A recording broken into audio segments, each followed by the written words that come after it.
Hey everybody, and welcome back to Addicted to Loot Live. We're finally back on. Holy crap! All the computer troubles are finally over, and we are back here in true 6080p, 1080p, 6080p. We're giving you Move over, molecules that have not been 4K. around now. At full 60 frames per second, 1080p. Thanks. We're betting resolutions that don't even exist yet. Oh my God, it's Scaly Squash. Hey Scaly, welcome back. Thank Praise you the for sun. the big return of the Addicted to Loot podcast, episode 57.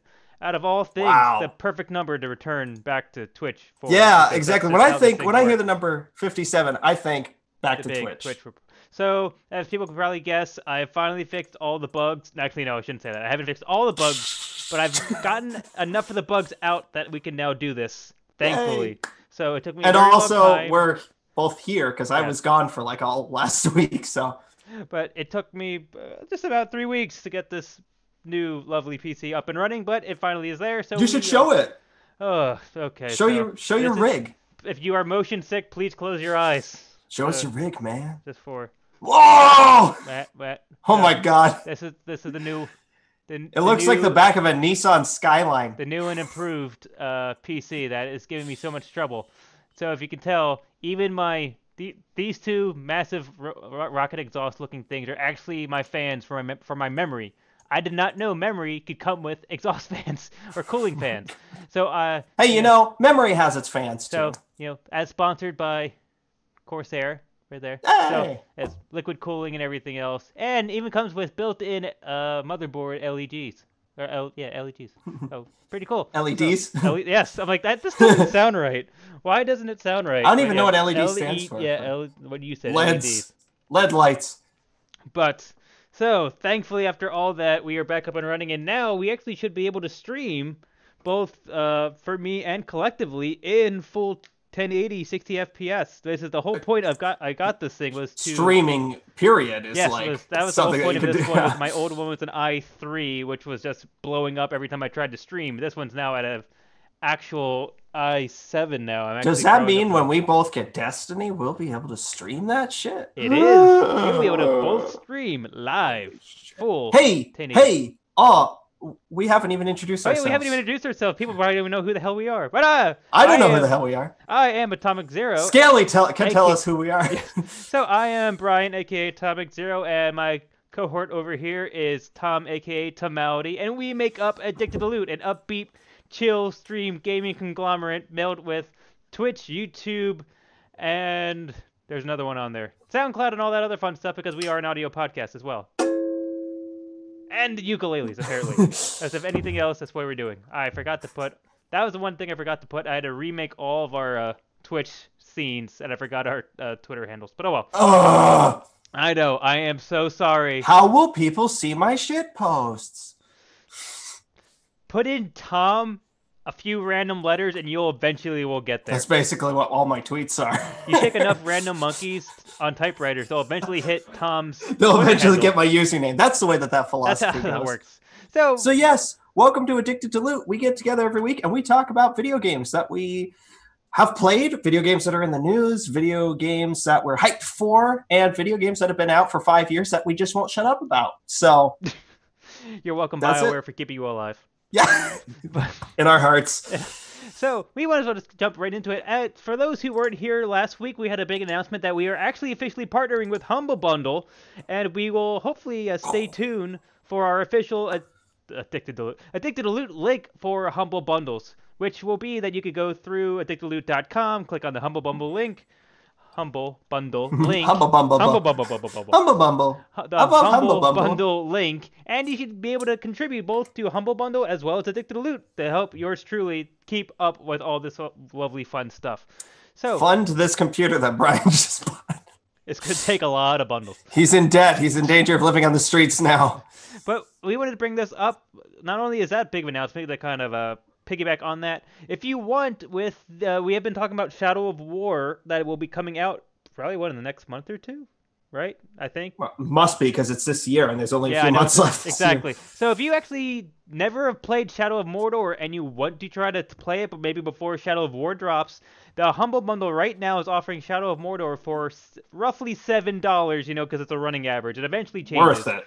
But yeah, $7 to get Shadow of Mordor plus 7 other games completely and utterly worth it. One is, I think, oxygen free or Oxenfree, yes, which I Oxenfree. have, but I haven't played yet. I'm actually hoping to play that. I know it's supposed to be a little bit supernatural and spooky-ish, so I'm hoping to play that around Halloween because I like to every Halloween play the games in my library that veer towards being a little bit creepier or weirder. Yeah. So I usually will fire up Doom or something to be like, oh my Yes, god, it's demons! Yay! 2 years ago, that was when I played Shadow Warrior. So Oh which yeah. wasn't a creepy game by any measure, but we should it's get like Shadow Warrior 2 one of these times and do the co-op. yes, That would be fun. absolutely. Shadow Warrior, it's a great game. But yeah, this Humble Bundle is a lot of games that have like I think it's all have very positive ratings is Yeah, what it's it called is the on Steam. Positive Bundle, basically. Yeah, and even just for Shadow of Mordor alone, which is a great Lord of the Rings themed, I don't know what else to call it. It's a Lord of the Rings. themed Assassin's Creed. Yes, that's it. It's Assassin's Creed with the Lord of the Rings paint all over it. Yeah, it's a legitimate reskin of Lord of the Rings. I learned this weekend that Super Mario Brothers 2 is a reskin of an Aladdin game. Really? Yes. I wanted to verify that, but I was told this over the weekend. But the more important question is, does Mario have chest hair?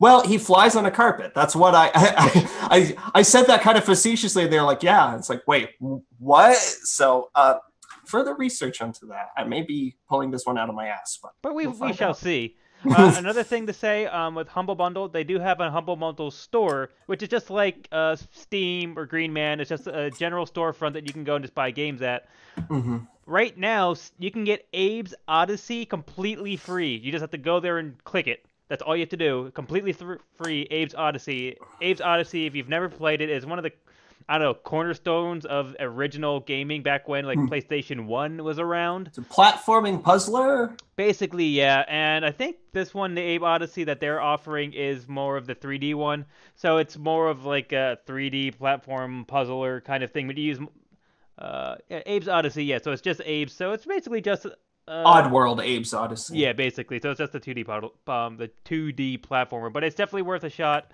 if you've never played it before. It's just a very iconic classic game that a lot of people will talk about because it did make up a lot of hype back when the PlayStation 1 came out and all that.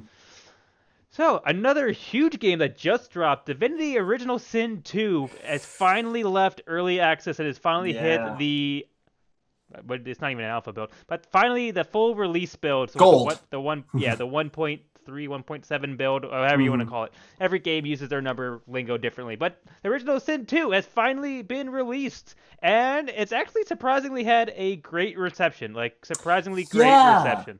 I know we'll be talking about this in more detail later because you've actually been playing it. I haven't. But I gave the original Divinity Original Sin.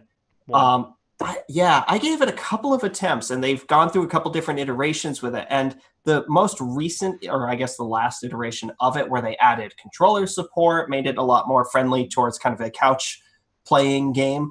That was the version of it that I liked the most. It felt similar to games that we bang on about all the time, Champions of Norath.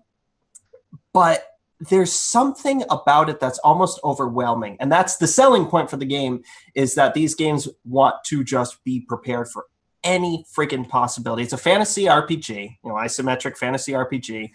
Some people are actually calling it a CRPG, meaning computer RPG. Yeah. Because it's not limited by the hardware limitations of a console. Well, yes, and it follows the mold of stuff recently, Pillars of Eternity, but previously like the PC or the PC Baldur's Gate, Icewind Dale, and all those games, yeah.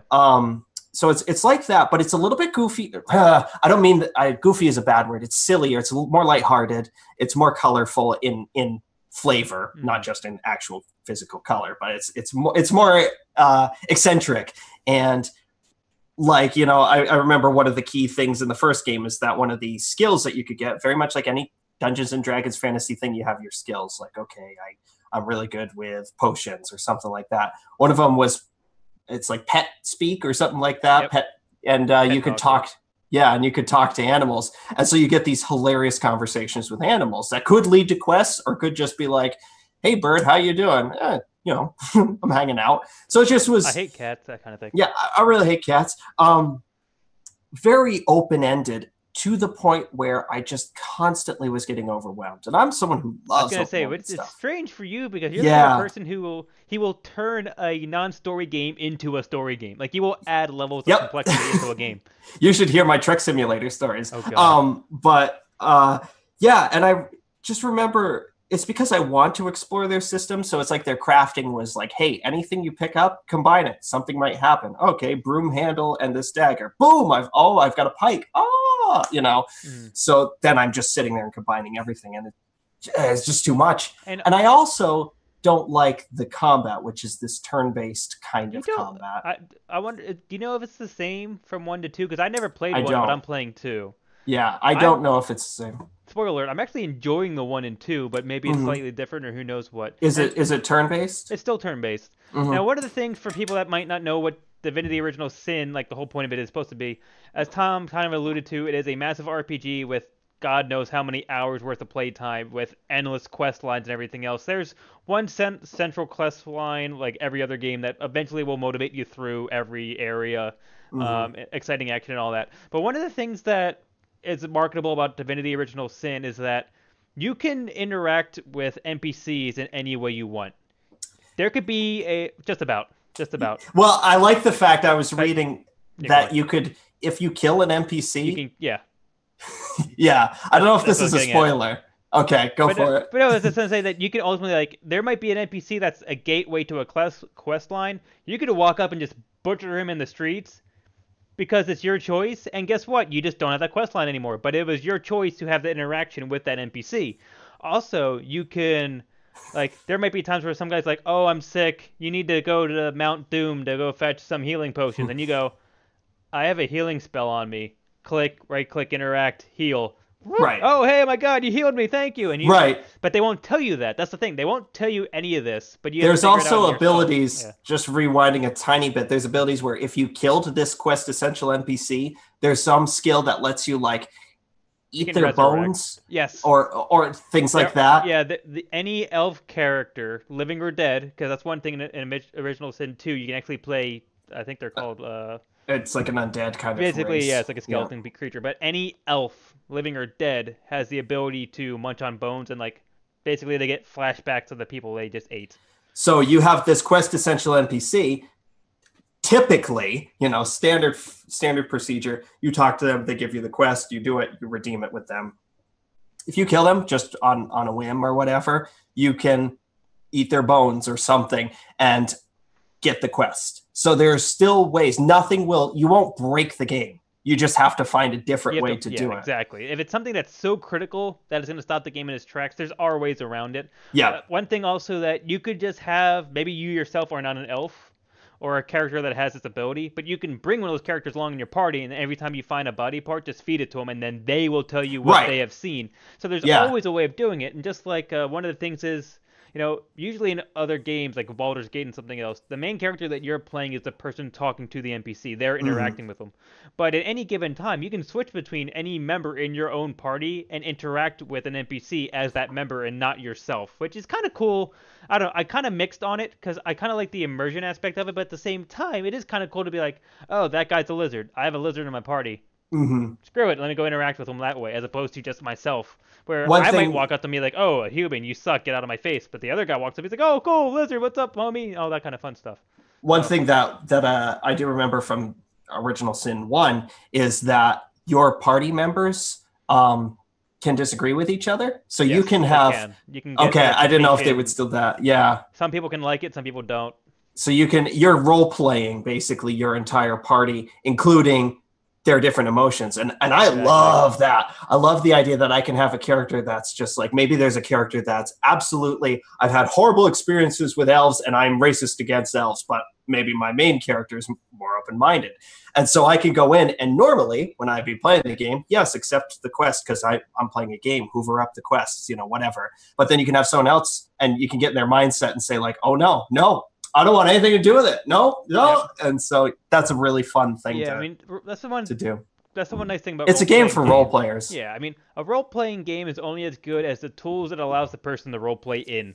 So Mhm. basically, you can choose I don't want to do this quest. Do I want to know, like, because someone like maybe like Tom who wants to soak up every bit of lore knowledge possible and who will click on every single dialogue Hmm. chain just to see what it leads or what it uncovers. There might be some people who'd be like, my character doesn't care about that, so he never asked that question. Therefore, I Right. can roleplay as not giving a damn, which is kind As of the cool. whatever guy, Yeah, you know. and Divinity Original Sin is a really great RPG in the sense that it lets you play whatever you want. You could be completely aggressive, passive. You can be magical, whatever you want. You can. A few hours ago, I saw a tweet by Andy Kelly that said it was like more of this, and it was a screenshot of Divinity, and it says it was like an options menu, and it said choose this difficulty if you just don't care about the combat at Yep. all and you just want the story. I was like, this, you just sold me on this game. Like, Yeah. this is it. Because to be So, truthful, in the very beginning, there are some pretty hard combat, which I like just because I'm a strategy person. So I yeah, do like yeah. some of the difficulty curve, but I like a difficulty curve in the sense of it feels beatable, even if you get beat. You know what I mean? That kind of thing, as opposed to your whole party walks in, a guy blinks, and you all die. Like that's like okay, that's Yeah. just pointless. But I mean, that's what stopped me on Pillars of Eternity, and I would love to go back through and actually complete that game and just put the combat to either an easier or the easiest difficulty. Because just to get that, yeah, I tend to go in on whatever they say is normal because yep, I'm that's like, what I this do is the too. game that they made. They want me to do. But then you get a game like Mass Effect, especially Mass Effect 2. I had the best experience when I put that up onto what Insanity Yeah, the difficulty. harder difficulty. Yeah, because all of a sudden I felt like I was really, you have these situations where it's like, oh my God, we're fighting for our lives. And if you play the game normally, it's like, oh wow, I can't believe you just did that. But when you're playing something like that and the stakes are legitimately high, where you're actually fighting for your life because it's like, I am on 1 HP. I am going to die. I need to think. And then you get to the end and you have the cutscene of everyone like, I can't believe we just made it through that. It's like, I friggin' feel you, bro. Yeah, it actually makes the I'm cutscene there. believable. Yeah. So it depends on the game and the situation, but But I like the idea of Divinity too. I'm interested in hearing more when we talk about it later. and definitely. But So the main thing here is that it people has like it. dropped, it has been officially released, and it's getting really good reviews. It's getting a really great reception. Mm-hmm. But I do want to echo the fact that a lot of people have played both Divinity 1 as well as early access to Divinity Original Sin 2, and I kind of had lukewarm feelings on it. But a lot of people, I've then rewatched those same people play the fully released Divinity Original Sin 2, and they've all said like, "Oh wow, this is so much better now that the points where I'm like, man, this game is lacking." It was just behind the unfinished curtain. So even at the same Okay. spot in the very beginning, in the very intro, there's so much new content that they're like, "Oh, this is so much better now." Like, I know that development team is just, they love this game. They loved the first one. They love this game. They are just super into, okay, what do people want? All right, we'll put that in. yeah, you can tell They there's don't some like this passion. system, we'll take it out. Fine. And I Yeah, like that. it's a very good studio, and I do think a lot of people could like this game. I mean, it is kind of a giant moving literary novel of a game. There's a lot to take in. There's a lot to go through. There's a lot of traveling. I mean, you can go through like you could probably spend 10 hours in the intro area. I mean, it's a Hmm. huge game. But I was gonna tell Tom there's a stupid little facet of this game that like I was playing Tyranny, which is basically a very similar game to this. Yeah, I just it's couldn't- actually, it's more in the vein of Pillars. more so than that, but Yeah. I was playing that game, could not get into it, couldn't really do much of it. Literally, the only difference between that and Divinity Original Sin 2, which is why I'm enjoying it, spoiler, is that like one of the aspects is that they have an actual audio recording for every single line that's spoken in the game. Just so the fact that you don't have to sit there and read is enough to make this like, Yeah. But we'll get back to that. So Divinity Original Sin 2, it's out. Go check it out. It'd be interesting to hear what your thoughts are. Dishonored is a game that we've talked about every so often here. Dishonored 2 came out not too long ago. I mean, what, earlier this year? It came out in November, which is such a Or I guess point of last year then. it's So- a point of shame for me because I fucking love Dishonored. It is one of my favorite video game like properties, and I still haven't played Dishonored 2 because, as I've shared this story many times on here, but it was incompatible with my computer when it came out. They finally made it compatible with my processor, but by that point, I had just moved on, and the ball has been rolling since then. Mhm. So Do you think I do you will know that eventually. they left a patch for your processor? Yes, They yeah, have, okay. because I finally got in and I played the tutorial That's mission. I was right, like, yeah. "Oh, I love this game," and just never continued. Never kept on going with it. But they have released Dishonored Death of the Outsider, which is basically just it. If you wanted to play more Dishonored, it lets you play more Dishonored, and that's yeah. Yeah, You probably know more a little bit. it's Yeah. sure. Story wise, it's it's following. It's really interesting because the So is first this Dishonored. Dishonored 1 or Dishonored 2? This is First two. off. Okay. Yeah. Just the first Dishonored had a DLC called the Knife of Dunwall, which followed Dowd, who was an assassin. He was actually kind of an antagonist-ish in the main game of Dishonored, and you played as him. And your first mate, well, your assistant, whatever you want to call her, Billy Lurk, was a key character in there, and it kind of actually led into two. Two, you're back to playing Corvo and now Emily, who are the main, kind of characters of Dishonored. And now in this one, you're playing Billy Lurk with Dowd. So they're kind of doing the same thing where they have these main games with Corvo and Emily as central characters, and these DLCs / expansions with Dowd and Billy Lurk. So this one you're playing as Billy, and they're continuing what they do when they add new characters is they use mostly the same skill set as base game Corvo. They'll have a different variation on Blink. They'll have a different variation on this or that. It sounds like Billy's really the coolest ability that she has in this one is I think it's called Displace, where you actually, like Hitman, any dead or unconscious NPC, you can take their face, which I think is really cool. That's yeah. Or is it like an illusion? Or is it? No, she just pulls. You press the button and she pulls out a jackknife, and it's just this like 15-minute process. It's like, okay, hi, I'm Bob the Guardman. You got a little something. Yeah, what your skin tones don't match up. No, it's definitely me. It's I got me, a suntan. Bob. My face, I just haven't been out except just here. But besides that, it sounds like her blink is now something where it's kind of like you can leave a destination, walk away from it, and at any point teleport there, which sounds interesting. Sounds a little different. Kind of like Sombra. Yeah, like Sombra, exactly. I was thinking Scanner Sombra at first. I was like, I don't think that's a part of that. Yeah, Sombra. Basically, the name of this is Death of the Outsider. Obviously, the plot is you're trying to kill the Outsider, who is the supernatural force that gives Dishonored characters in universe their supernatural abilities. So it's interesting. I'm very eager to see what it has to offer. I still haven't played or finished Dishonored 2, so it's like I don't even know what the premise will be leading up to this, but probably what I'll do is I'll buy this and just do it in one fell swoop. Yeah, one straight go. So people seem to like it. It's more Dishonored is the review that I've seen on it. Well, babe, that's good. Consensus. If you like it, probably suiting for you. Typical gorgeous Dishonored. That's it. So another game we want to talk about is a game called Fortnite, which is kind of an interesting take on a zombie game. This is a game, I'm going to completely blank on the developer. It's on Epic. Epic, thank you. Yep. It's an Epic game made by Epic. It's a kind of like a cartoony, arcadey zombie action game that focuses a lot on base building. So the way this works, it has a very, very pliable, very intuitive building system that you can make really ingenious buildings, traps, mazes, and all other fun stuff just to murder zombies for. I think the premise is like by daytime you go out, you get resources supplies, and you build, and then by night the zombies attack, and it's a tower defense game. It's more of a mystic kind of zombie, like they just like poof in versus like they come out from the ground. It's kind of like there's like some kind of magic aura about them and things like that. But it's tons of weapons, tons of customizables, characters with abilities. Gorgeous art really style. Pretty game. Oh, I love it so much. It's that Overwatch kind of chunky, cartoony style. It's going to be a free-to-play game upon release, way down the line. It's marketed as a 4-person co-op, like brawly zombie survival game. Brawly zombie survival game. That genre. Maybe not brawly, it's not the best word, but it's like it's like a survival wave-based zombie game. Tower defense with some objectives and things like that. So I completely lost my train of thought.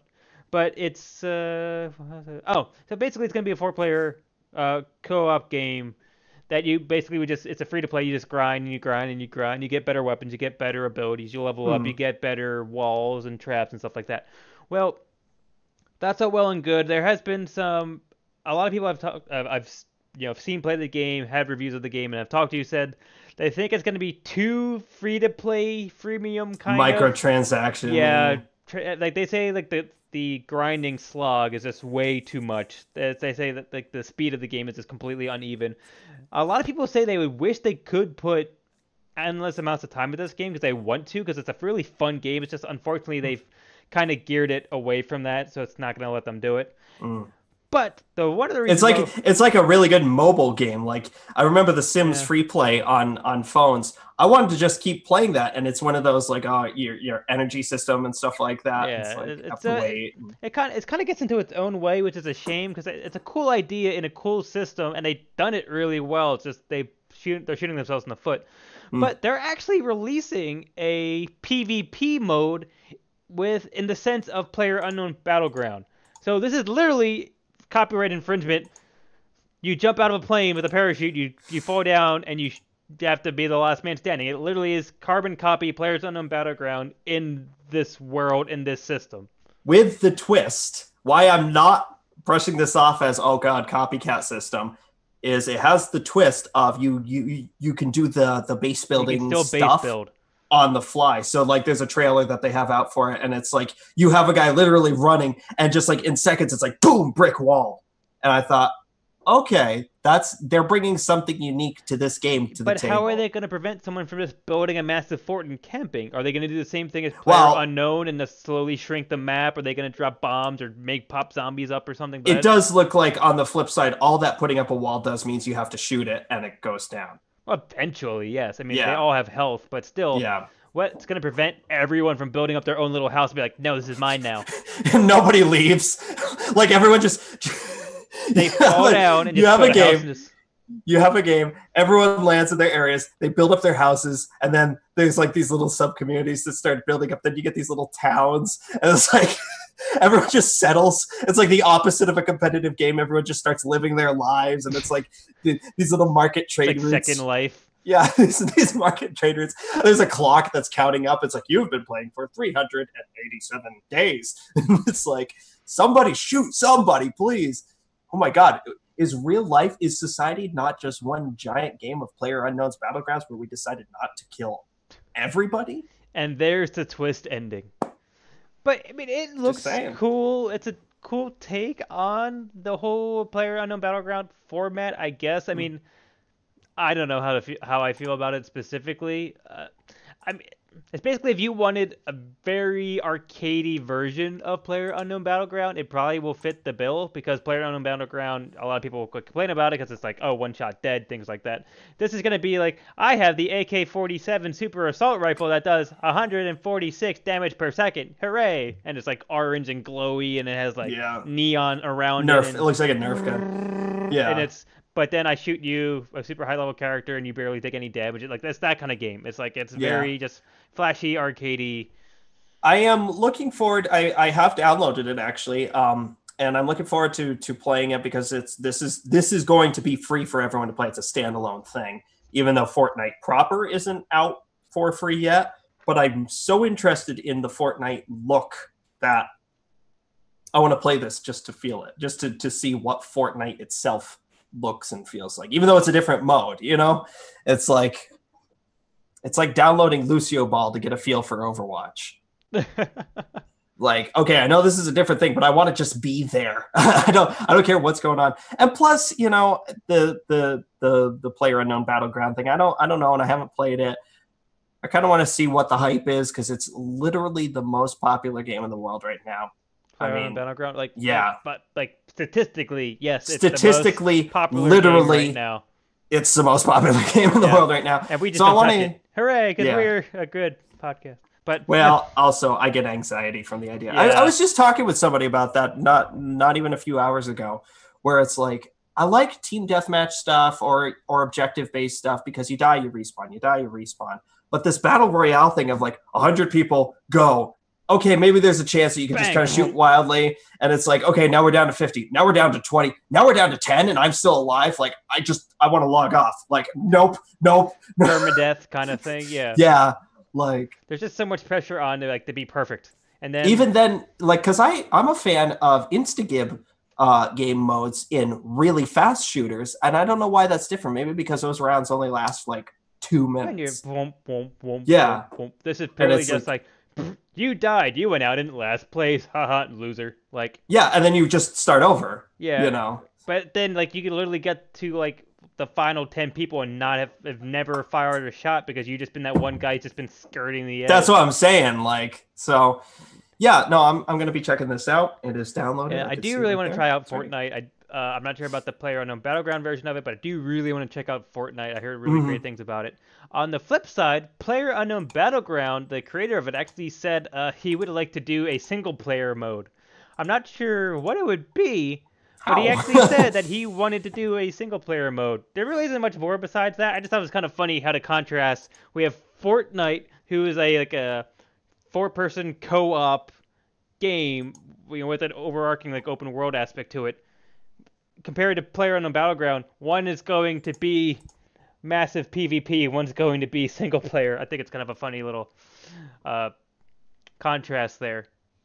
We got a little write-in from Scaly. My favorite thing about PlayerUnknown Battleground is that there isn't the pressure to be perfect / the best. When you're in a game of 100 people, there's no reason to expect to be number one. It takes the pressure right off. See, I could understand where you're coming from, and I can fully perceive that. But I'd be the exact opposite, and maybe it's my personality. Because I know if I don't get off at, like, if I'm not the last person standing, you failed. Like, you know what I mean? Like, that kind of thing. And plus, I've seen people play this to the point where they get so, like, salty, anxious, and pressured that they can't get to, like, that top 5 finish, that they just, like, walk away from the game permanently. Because it's like, I just can't take this anymore. I think it's like I was... Is it the salt level of someone, like, you spend, like, you're almost down to the last... the last 10 people, you're getting close, and out of nowhere, someone takes you out with one shotgun shot out of nowhere because you're just, like, walking through the door the wrong way. Yeah, like, I feel like that would be the layer that would make me anxious, is the fact that I would, like, be walking through a field and just get bang, and that's it. It's picked off, and you're just done. But she's got a good point here. She says the salt thing. That's the thing. I mean, the salt thing is PvP in general. Yeah, and she's right. That's absolutely it's completely right. true. I mean, you get that with every PvP game. But, like, I don't know. I feel like I think for me, it's the difference between, being salty but being able to get right back into the game versus being salty and being like, oh my god, and now everyone else is going at it, and I'm just kind of worthlessly sitting here. I was gonna try to contrast it with, like, random pick mode in Overwatch. You go into it knowing this is gonna be a throwaway mode. Yep. But when you go into PlayerUnknown Battleground, I feel like it's almost like competitive free PvP. You know what I mean? I don't know how to explain it, but it's kind of like, I feel like maybe it's the person who plays it, maybe it's the player, and not the game. Maybe for a perfectionist, someone who hates coming in number 2, this is like the ultimate game of, like, hatred, because no one really ever strings winner chicken dinners, like, all day. Right. So, like, maybe that's the whole thing of just. I mean, I think of, like, I don't know. I think of, like, the last PvP game that I actually did really. Yeah, I want to acknowledge this real quick. Scaly says, "See, this is why I love you guys. You always say I'm right," which is true. She's always right, except for the times that she isn't. But that's, like, whatever. But. Just kidding. We'd actually have Scaly on the podcast one time, so you should. Yes, and I'd like to have Scaly on again once we get Destiny nudge. Underway. Open invite, Scaly. So the last PvP game that I personally did really well with was Titanfall, and a little to a degree Titanfall 2, but especially the original one. I was good at it. I was constantly coming in first, if not second, on the team. Oh, look at me! I'm Tom, man. I just got on with it, and every time it felt like, well, that's cool. That's nice. It doesn't mean anything, but it just feels cool to see your name at the top of the list. I don't really get bummed if I see myself at the bottom of the list, but if I'm consistently there, it's like, I almost look at it like, what am I doing wrong? What do I need to, like, improve? Yeah, Titanfall 2 PvP was fan-freaking-tastic. It definitely was incredible. But it's like, I think about, like, am I having fun at least? Am I at least having a good time? Like, certainly when we were doing the Destiny 2 stuff, I thought, well, I'm having a good time, but I don't know if I'm having a good enough time. Like I was going to bring this up earlier. Obviously, before the current wave right now is the Battle Royale, player unknown kind of thing. Just prior to this, the wave, I know it seems like distant history now, but the DayZ thing, the H1Z1 kind of. It's very similar, though. I feel like it's very similar. This is the next evolution of it. Kind of thing. For those who may have just been born in the past few years, the DayZ thing. And if you're old enough to use a computer. Yeah, or just truthfully though, joking aside, if someone's just entering gaming and doesn't know, up to 3 years ago, the big wave is these DayZ games, which is we're going to throw everyone into a map that has enemy AI like zombies or what have you, and it's a survival game. You are going out, you're trying to survive, but the element is that you are also playing with X amount of different real life people who can at any time just decide they're going to shoot you in the head and take your loot because they're trying to survive just as well. So it was this great cat and mouse kind of I love the concept of that. Zombies weren't actually the enemy. Dun, dun, dun. Exactly. But like the Division's Dark Zone, right? You had these high level enemies, but the truest enemy was that, you would get loot from killing these enemies, and then you would have a helicopter come in, and everyone had to converge on that helicopter drop. And that was such a great emotion of like... I always remember we were playing the Division in the Dark Zone, and it would always be like, you would activate the helicopter, we'd be standing in one corner, there'd be a guy coming really far off screen, we'll have our guns on him the entire time. He walks up, we just both... we look at him, he looks at us and be like, we cool? Are we good? Like, yeah, we're good. We cool. And so you. Okay. And it was just this great thing of everyone kind of like edging towards, because like a rope would come down. Everyone would have to put their loot packages onto this rope for it to be taken away. And then you were kind of like there was no incentive. There's to always kill a ring of else. People just like completely suspicious of one another. Just kind of edging in, like I'm gonna put it on the rope. I'm not going to shoot you. I'm not going to shoot you. And you hear like, oh! And everyone just starts blowing up. It was so great. There would be people that would just like, they would wait for everyone to go towards the helicopter line and then like spam one or two of their special abilities and just wave them all out at once. Yeah. This is the reason why people. No, that was a genius thing. And so it's interesting that basically almost the Battle Royale thing is like a what do I want to call it? Like not a cleaning up of it, but it's like a bare bones version of that. It's taken away enemy AI. It's taking away survival aspects. It is just, okay, it's you and 99 other people. It took the King of the Hill aspect of DayZ. Like it literally took the competitive King of the Hillness of DayZ and meant. That's exactly what I'm talking about, Scaly. Yeah. What Scaly just said is exactly what I'm talking about. Watching someone fire in the air to spook everyone. Basically, yeah. Yeah. That was Tom. But I think that's literally what I think the guy who was behind PlayerUnknown Battleground literally said, I just want a giant map and just basically Hunger Game it. And that's all it did. And that's the other thing. This is the video game Hunger Games. Obviously, that's popular fiction. So, I mean, it was a very extremely successful, apparently. I mean, this guy could not be doing much better. This game could not be doing much better. He just has like the goose that laid the golden egg kind of thing. Yeah. And everyone's just loving this thing. And plus, he's constantly developing it and improving it. So, and that's what he said. Like, he even said like he would love to do cross projects with other types of gaming companies and things like that. I mean, he's a pretty cool guy. So, random poll time, because I'm thinking about it right now. What is you, me, and three other between people? You, me, and Scaly, and anyone else who may want to contribute? And those listening in the future, you can write it to us.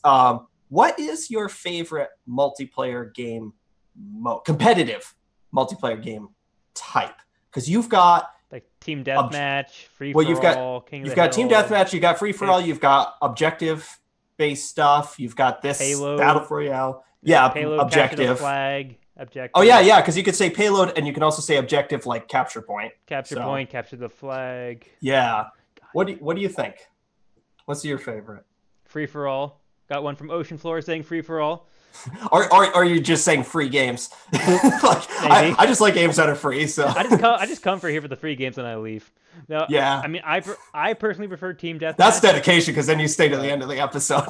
Team deathmatch is for me just because I like the team aspect. I hate doing free for alls. I like having the warm blanket of thinking, someone else is not going to try to shoot me one time. No, that's I mean, both. Yeah, I'm with you, Ocean for like free games and free for all. Yeah, I like team deathmatch. I do like it when it is wrapped around something, but it doesn't necessarily have to be. So I guess like at its core, team deathmatch, and of course that was like the first stuff that I played in the era of Quake type stuff. Free for all is fun if you don't really want satisfaction. You just want to play the game. I think free for all is best if you just want to have a high KDA. Like if you just want to murder people. It's almost like you play free for all because you like the way that it feels to shoot the guns and things like that. But team deathmatch is where I can get the most satisfaction of like, yeah, we won or we lost, but boy did we try. You know, like exactly. That was it almost like doesn't matter. Days, Overwatch days, current days. Overwatch days. Remember those? Remember those days? That's like last now. Week. Yeah. But I also Scaly says bomb planting. I like stuff like that. I like payload things just because it's technically team deathmatch with an overarching goal, and it can help focus it a little bit. Well, speaking of PvP, Ghost Recon Wildlands, it's only taken me 5 months, but I've gotten it right. Ghost Recon Wildlands is actually adding a 4v4 PvP mode, which it's basically if you want to take Wildlands, convert it down to 4 people on one side, 4 people on the other side on a much smaller map. It's really what it is. It's just taking the standard system and doing 4 players versus another 4 players on a small map.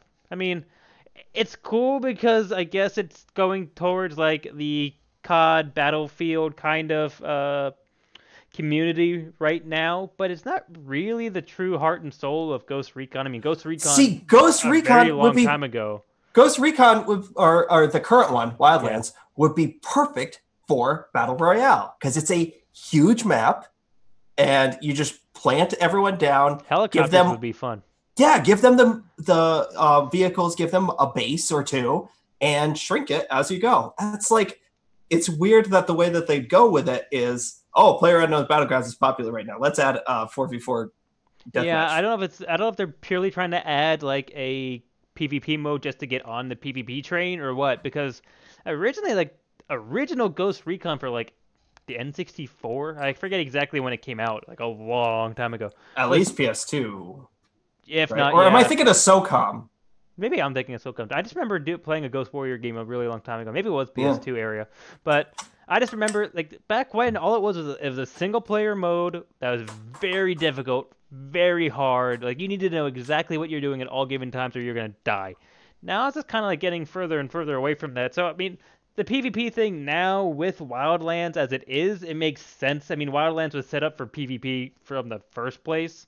So I don't know if this was purely just to appease someone because they had someone could do it and they just let them do it. Like I'm not sure where it really came from. Well, they've got, similarly, they've got Rainbow Six Siege, and I think that's continuing to do well. That's almost 100% PvP right now. So it is 100%. That's what I'm saying. It's like So I'm just not sure if it's like where this is coming from. I don't know if that's maybe they just have the tech and they're is it losing activity and they're trying to bump it up again. I don't know exactly what it is, but it's coming to it, and you can try it free this weekend.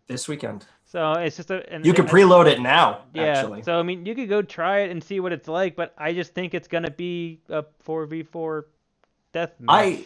I really like Ghost Recon Wildlands. I think it's underappreciated for the best motion sickness simulator ever. For a motion sickness simulator, for a I don't know what you would call the genre, but the tactical takedown of outposts genre, that Far Cry and that's a mouthful.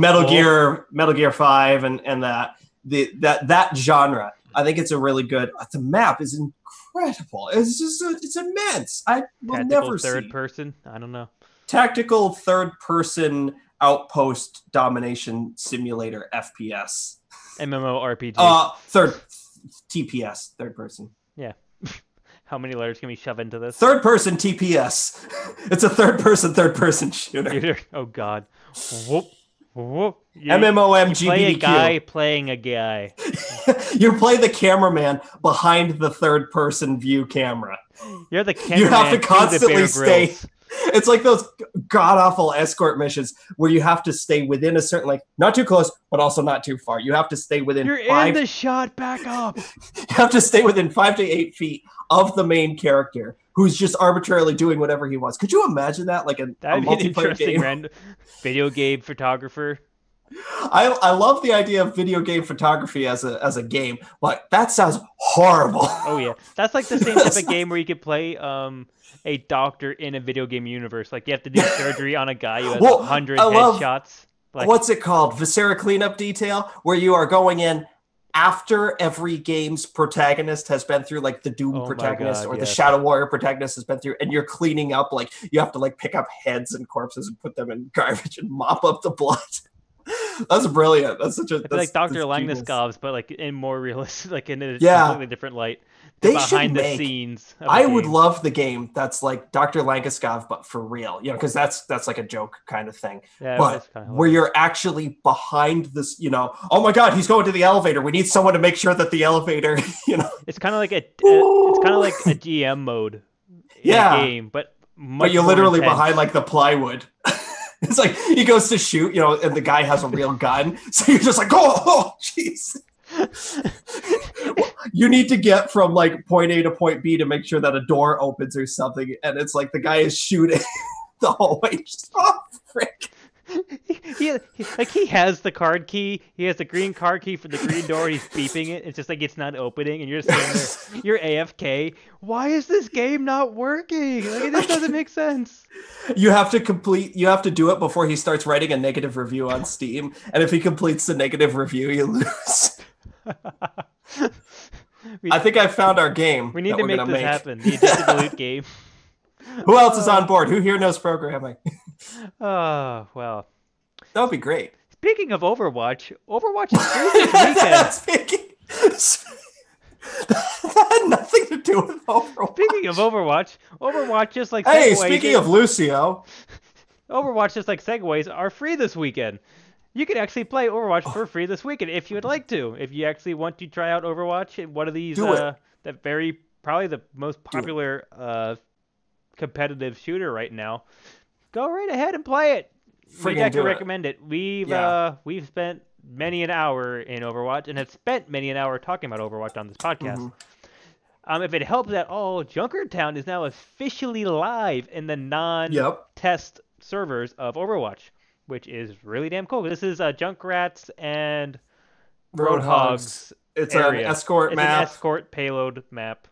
I love the idea because there's like all this stuff about this Junkertown Queen character, and she looks like she has a really cool design. So I'm hoping that that's a new character. A design might not be, but a design the community made. In all honesty, there's been no concept out of actual Blizzard at all. Or Sombra for like the first year of teasing her was completely community. That's the thing. It's like, oh, she looks like this, and she's people just take random stabs at it, and people are falling in love with the character. They probably get to come out and be like, oh, we have to make one now. It's too much not to. Well, Doomfist is really interesting because Sombra ended up more or less what people thought, but Doomfist is like nothing like I thought he was going to be, besides having a giant fist. I thought. So, yes, Overwatch. Free. If you haven't played Overwatch yet, this weekend, at least play it. Yeah. You should at least finish listening to us first and then go play it. Yes. That's exactly how this ordering should work. Absolutely. And if you're on PC and you want someone to play Overwatch with, ping us. Let us know. Here. Let us know at Addicted to Loot. Yeah. Speaking of what all else is happening in the Overwatch world? Speaking of Overwatch, we're getting more Overwatch stuff for Heroes of the Storm. We're getting Anna Junkrat and the Voska Industry map, plus new mounts and all of the other fun stuff, are coming to Overwatch. Oh my God, Tom, look who's in chat. Tom, look who's in chat. I know, I can't believe you haven't played Overwatch. I'm stunned. Welcome, Katie. I'm stunned. Oh my god, Donkey. it's Starstruck. Oh my god, we gotta fan ourselves off. Give me a minute. I gotta Oh take a my minute. god. But no, We've got so many celebrities in I chat right know now. This this is is amazing. insane. Hey, but no. So there's a lot more Overwatch stuff coming to Heroes of the Go Storm. play it. Like Play I it said, this weekend. Download it on PC and let us know. We'll play it. you're so. Scaly, download it on PC. But so we actually are getting Anna, Junkrat, and a new map. Currently, there was Diva, Lucio, Which still makes no sense to me. That Lucio is in Heroes of the Storm. Lucio, the Samurai dude, Zarya, Tracer. Zarya, Tracer, and The Samurai dude, Genji? Genji. Thank you. That's how I know him. That guy that looks like a freaking Power Ranger. I don't know. So now you're getting Anna and Junkrat, which should be interesting. I think Junkrat would fit really nicely in Heroes of the Storm. Not sure about Junkrat. Anna, yeah, because actually, Nova. Yeah, Anna could work. I actually Yeah. think Junkrat would be a really cool addition to Heroes of the Storm. Yeah. But the Volskaya Industry map, I really love the concept of this map because we played back when we were beta-ing Heroes of the Storm. I remember when we played the Ogre character, which was you had to play with two people. One person controlled the legs and all the physical abilities, and one person controlled all the casting abilities. Which was Cho and Gal or something like that. It was a lot of fun. I love the concept of the character. And now this Volskaya's Industries map, it's a capture point map where the goal is you want to get enough points to the point where you actually spawn a giant mech that two people have to operate, which I think is an amazing concept. Cool. I really do love that of Heroes of the Storm. I mean, Heroes of the Storm, as we talked about before, is a MOBA that gets right to the point. I think it's our preferred. Well, you like Dota. I like Dota, but Heroes of the Storm has its spot too because Heroes of the Storm, if you just literally want to fight other characters, that's what Heroes of the Storm is. It gets out all the grinding, gets out all the farming, gets out items. Everything is out of the way, so it's a very streamlined. It's a MOBA for people with short attentions. Basically. Tom. What? Tom. So it's basically like a very baseline MOBA that if you just want to fight, this is what this game does. You literally just fight the entire time. With just the only added variety to Heroes of the Storm is the map and the different map types and the different objective types built into the map. But I think this is a really cool addition. I think the new map plus Anna and Junkrat will be a cool thing to check out at Heroes of the Storm. Heroes of the Storm is just a MOBA that I jump in and jump out of very, very, very infrequently. I mean, it's like it's almost like The Sims, right? Like you don't play it for months. It has its times, and then you play it, and it's like, oh my god, this is the only game I want to play right now. But yeah, it's. Yeah, I like Heroes of the Storm a lot. I haven't played it actually since they changed their leveling system, which I'm really eager to see because I was like grinding for just leveling up certain characters just to get to different skins and things like that. Don't gorget me. Oh my god. Don't gorget me. Don't gorge me. Gorger, it's French. People. Do not gorger me. How dare you gorger me in my own house? This is why we can't have nice things, Tom. This is why people also, really I apologize that I'm in chat as Addicted to Loot. Usually I'm in there as me. That's really okay. I think it's better to be confusing. Sorry, audio listeners. This is really why people would come and listen to this podcast. Not because of video games, just purely to watch hear us banter back and forth. Is that not what this is? I'm here for the hot Speaking of Overwatch. Hey, now that's relevant. Speaking of Overwatch, other very similar FPSs that were trying to dethrone Overwatch from the king FPS shooter seat have really tanked.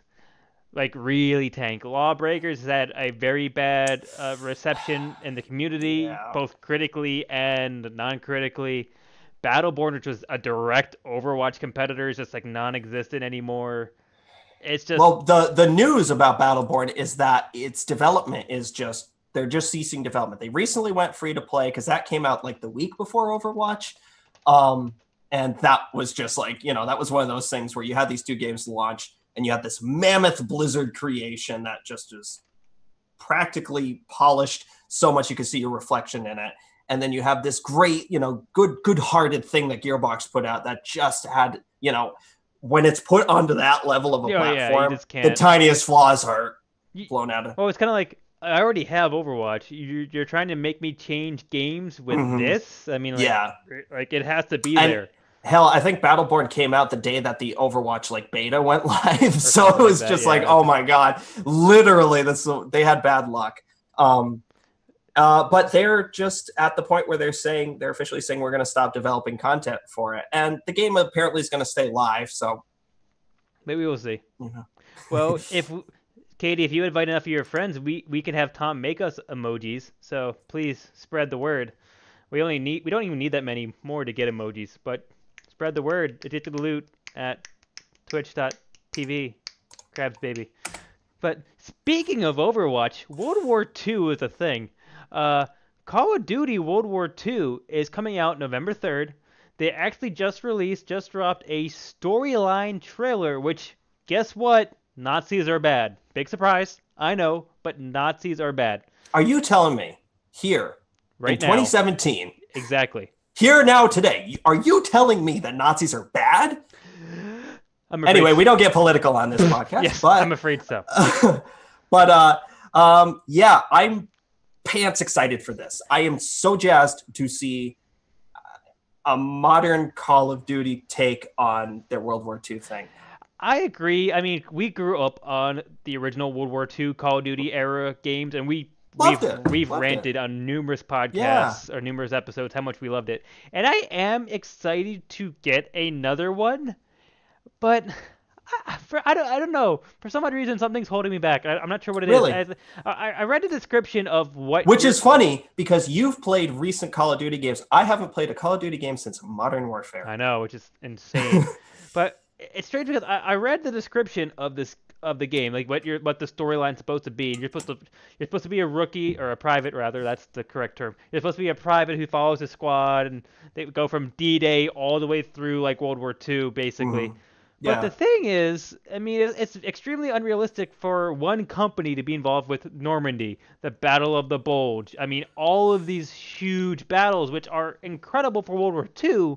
And yes, I do want to play them, but it's like, why would one squad do every single momentous battle? Well, I'm assuming that it's just following. It looks like it's just following the European front, so at least it's not. They're not saying like you were at Normandy and at Pearl Harbor or something like. I mean, it's at least that, but it's very unrealistic to me. At least in the other ones, you jump back and forth between different people, which made sense. I lied. I did play Call of Duty World at War. That was the last World War II one. I'm ashamed that you would lie to us live. Yes, I apologize. And oh to my our God. Viewers. Here now today, I am so sorry, everybody. But, I mean, the game looks incredible. There's times with this trailer where I'm literally going, I'm watching a real life video. Like I kept thinking, I want to keep calling this their live action trailer. Yeah, it's not. It looks like CG. It's not, but it looks like it. Yeah. I mean, it's just a bunch of explosions and incredible CGI and everything else, and Nazis are bad. Oh, but what explosions? But it's. I mean, I'm excited for it, but I don't know. Like, I really wish, reading the article kind of did this. Like, I know, I don't know how to phrase this. I'm not putting any sides out there, but like, I would love to have a World War II game where they gave us a different perspective, or like, you weren't just the Americans doing the same battles, or any one of the Allies doing the same battles. Like, it'd be interesting to get a different take, a different battle, a different side, something, just to kind of spruce it up. You want a really different take? Play Wolfenstein. Well, I mean, that's way different of a take. But you know what I mean? It's alternate universe. It's like we're reliving the same major milestone battles, just with a different up-gloss of graphics. What I'm hoping... It's not like they're breaking the mold of World War II. They're just redoing a World War II game. What I'm secretly hoping is that if this is typical Call of Duty, this is the first of many. And so this is going to be Call of Duty World War II. Here's the story that you know. Here's every mission you've played before, probably twice. This is nothing new. And then there's going to be Call of Duty World War II 2. That's going to be like, now you're playing the Europeans, or perhaps now you're playing a Russian. Ooh, because they've done that a little bit before. Russian before. The original, was it? It was World of War. They did it. It wasn't World of War that you did play the Russian for. I think there was one of them where you bounced between an American and a Russian. You played both. I think it was World at War, because that had something that will always stick with me. Such a great moment where, when you first switch over, I believe it's to the Russian character for the first mission. You don't get a gun. And you're creeping along, and there's like tanks rolling above, and they think that you're dead, and you're coming up, and then there's a body, and the body goes. brilliant. Oh, that gave me Yeah. chills. It was so cool. There was also a game. And that ended up becoming like the what's his name, Reznov character, who was in Yeah. like Black Ops or something like that. I could have sworn there was a Call of Duty game, maybe it was earlier on, where you literally get off. I thought you were Russian. You get off a boat. You're going through a line where they're literally just handing guns out. They're like one guy gets a gun, one guy gets ammo, that kind of thing. And like Probably. you get pushed through the line, and you're left without a gun, and you're just You're just given ammo. So I just like throw these or But yeah, pow. I don't know. I'm excited. I don't I know. bet this is really annoying, isn't it? I don't know. I'm looking forward to hearing more about this game. I'm just not sure how excited I am just yet. But there is a completely open beta September 29th that anyone and anyone can play. So Oh yeah, anyone if that you're weekend, here. the weekend of the September 29th, can play this open beta, which I will be doing. Some of us might not be doing it, but I will be doing it. I will be definitely with do it. our mutual friend of the podcast, Alec, that weekend. I'm playing a gig down in that area. Okay. So It's like, how dare you? But no. yeah. Otherwise I would have literally I'd be so close to you at that point. But anyway, so it's interesting. It's coming out November 3rd, open beta September 29th. Please let us know what your thoughts are. Are anyone else out there really hyped for this? Or is anyone else that grew up in the original Call of Duty generation? Is chat even remotely interested in this? Is chat even remotely not asleep right now? But no, I'm interested to see if anyone else who grew up with original World War II Call of Duties, what their opinions of this game is or are so far. So I'd be interested to see that. Yeah, and again, we played the beta for the it's kind of similar. Battlefield World War One, Battlefield 1. I was trying to remember the name of it. I think that's probably where I'm at too. Thank you, Katie. She's so scared of disappointment, and that's kind of it kind of summed it up pretty well. Yeah. Yeah, I don't think it'll be disappointing. I think the danger maybe is that it'll just be unremarkable. You know, it'll be. I personally think my biggest fear of this fine, game is that I'm expecting to have a really amazing World War II story mission, and they're just gonna make World War II multiplayer. Yeah. Like that's my biggest fear. Give me my M1 Garand, I'm fine. Oh, I missed the M1 Garand. Ding. But moving on to happier times. Speaking of Overwatch, Total War Warhammer 2 is actually releasing in less than 10 days. I know this is probably just big for me, maybe some other strategy fans. I wish I was into it. I don't know. You have a copy, goddammit. But no, I'm still... If anyone else wants to help me poke Tom into playing a Warhammer campaign with me, someone please help me for the love of God. I'm sure I'd enjoy it. And poke him. But anyway, so Total War Warhammer 2 is releasing on September 28th, less than 10 days from the recording of this podcast, which is Wednesday the 20th. And I'm super stoked for this. I'm actually more stoked than I was probably for the original Warhammer, which is interesting. But you sure about that? Yes, I think. Because as the original one came to release date, I got less and less excited. I got more and more reserved. But I've already seen enough of this, and I've already seen enough of the early access press release videos and things like that have showed me that they have learned from some of their mistakes, and they have added a lot of interesting little features into this game, which I think will make it interesting, especially with the branch over to Total War Warhammer 1. Yeah, now correct me if I'm wrong, but does this play with Total War Warhammer 1, or is this a standalone? Okay. You can do it either or. You can do this as purely just its own game, or they will eventually be releasing and the ability to do the giant map, which would be this Total War Warhammer 2's entire map plus Total War Warhammer 1 entire map. So you could literally conquer the world at that point. So are they releasing new races for this one? They'll be the same thing as Warhammer 1. There will eventually be new generals, new races, new downloadable But content. the original ones are re-releasing as well in 2. No. 2 does so not it's all use unique. the same races. Okay, that's interesting. 2 has its own races until they allow to do the connection piece. That's interesting. So there is a real selling point for getting 2. Exactly, yeah. Total War Warhammer 2 is being released with the Lizardmen, the High Elves, the Dark Elves, and the Skaven, thank God.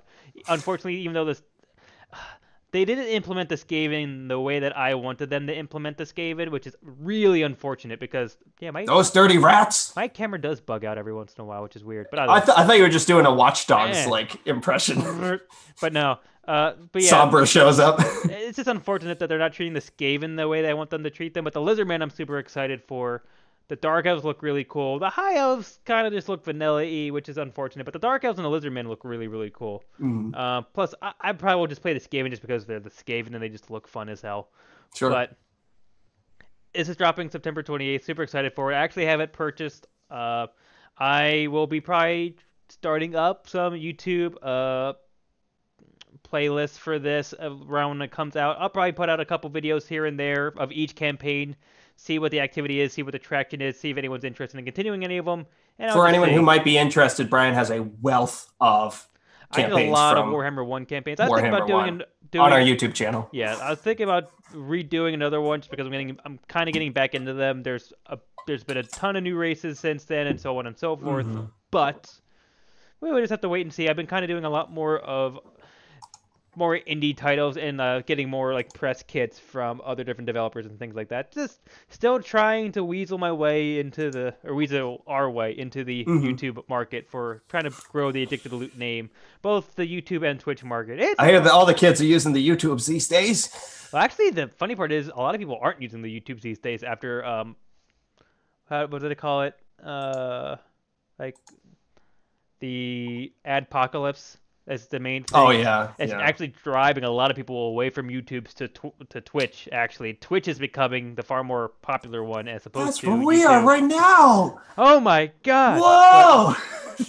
How'd this happen? But Total War Warhammer 2 dropping in less than 10 days. I would love to hear if anyone else is interested in this game or has this game or will be playing this game because I would love to actually have someone join me for YouTube, like a co-op campaign for YouTube. Like someone could actually join me on voice and audio, and we could actually do a live YouTube playlist of a co-op campaign. I actually was thinking of doing this. I was actually proposing this with Tom, but I can actually propose this with anyone. If anyone is interested in Total War and or Warhammer has never played it before, I would love to take you on a tutorial Warhammer campaign with me. If you would like, if you are interested in that, please let me know or let the Addicted to Loot Gmail. Yes, yeah. It looks like you got Kate on board.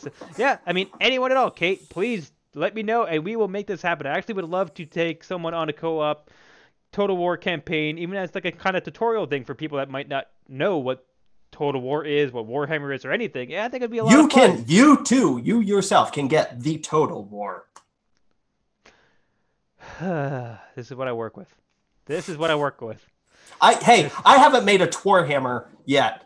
A Twarhammer joke. A Twarhammer? Yet, so. How about Kingdoms of Animaler, huh? How about that Kingdoms of Animaler. Yeah, how about that one? I still haven't forgot that one. It still haunts my dreams. I love Kingdoms of Animaler. Totally. Kate, if you are interested in the game, let me know. Hit me up, and we will make this happen. But okay. Speaking of Overwatch, Paragon is another MOBA that actually is getting a big update. I mean, the main thing we want to bring this on for, I mean, we like Paragon. Paragon is a MOBA that's actually third-person WASD controlled. Actually, also by Epic, who, also when we were talking about Fortnite earlier, same people. Actually really like the idea of Paragon. Can't wait for it to go full release. It's a lot of fun. It's just right now it's kind of, unless you really do the PvP, there's not a lot of advancement in it. But either way, really fun game. It's getting an update that's dropping soon. There's like there's three main facets of it, but the only one we wanted to cover, mainly the only one that Tom wanted to cover. There's a reason why I put this in the doc, yeah. The only reason why he put it in our list for today is that it's putting in an auto run feature. This is great. That's the only thing. This is so cool. Literally an auto run. You could take MMO a stone, put it on the W key, and achieve the same thing. Or if you're playing Gran Turismo 3 and you're doing that one that's in the oval track where you just need to get in 100 laps to complete a certain medal, and you just use like electrical tape on the you get a rubber band. You get a rubber band and just. I know a lot of people did that. or the old Oblivion cheat where you just go into sneak mode behind the very first guard you ever encounter and just walk into a wall for 10 hours and you get sneak 100 all the way up. Yeah. Yep. These have been your hot insider tips for the week. So yeah, I love the fact that Paragon is adding an auto run, because specifically in something like a MOBA, when you die, it's especially mid to late game, it's just an inconvenience of like, okay, get me back into, whatever lane that I was in, or if you're doing a final push, just get me there. Because really what you want to do is you want to look ahead and assess the situation before you get there. And I know, yeah, you can click on the mini map or on the map or something, but this allows you to just literally be like, go. Okay, guys, so we're going to do this. We're going to, you come in, do that. You strategize. Yeah. That's... Hi, I'm not here right now. I'm playing Paragon. Yeah, no shit, that's why I'm calling. I mean, the one thing that Paragon is missing that a lot of other MOBAs have is the teleport ability. I mean, there's a lot of MOBAs that let you teleport back out to where you want to go, or even cross map and things like that. It lets you teleport back. It lets you go back, which I think all MOBAs do. Yeah. But Paragon does it for free. Other MOBAs it pays money. Mm-hmm. But that's the one thing. Like, you can only teleport one way. Other MOBAs let you teleport both ways. I know Kate plays League of Legends, so I don't know if that has anything like this. But does Dota? Dota does. Yeah, Dota has the teleportation scroll or the. I mean, auto run. I'm sorry. Auto. It might. I just know most people in Dota either click the minimap or just use a TP scroll. Yeah, and I'm definitely like Heroes of the Storm again. It's very, very fast. So. Oh. Ha ha ha. See, I told you. For audio listeners, Kate has just admitted that she plays more Dota. Woo! So it sounds like there's some sort of little gaming clique forming here between you guys. So maybe I'll just maybe I'll actually get my own like little side like I'm going into the chat. Okay, because Katie, I don't know if you've seen this or not, but usually most of our podcasts would be like me in the corner going, I'm not a fan of open world games. And it's like Tom and all of his Tomlings in the chat are like, what? You Tomlings. Tomlings is my really quick impromptu name for them. Tomlings. Gather my Tomlings and let us explore for 100 hours for no reason. Tom will spend months collecting people in his little like bag of tricks, showing them in the chat. And they'll lurk around until I mention something. I need you to come into our podcast and just shout open world every 5 minutes. Spring on me. Tom and the Tomlings, that's my band. Tom the Tomlings. Yes, literally, that's literally most of my life is me fighting Tom and everyone else in chat.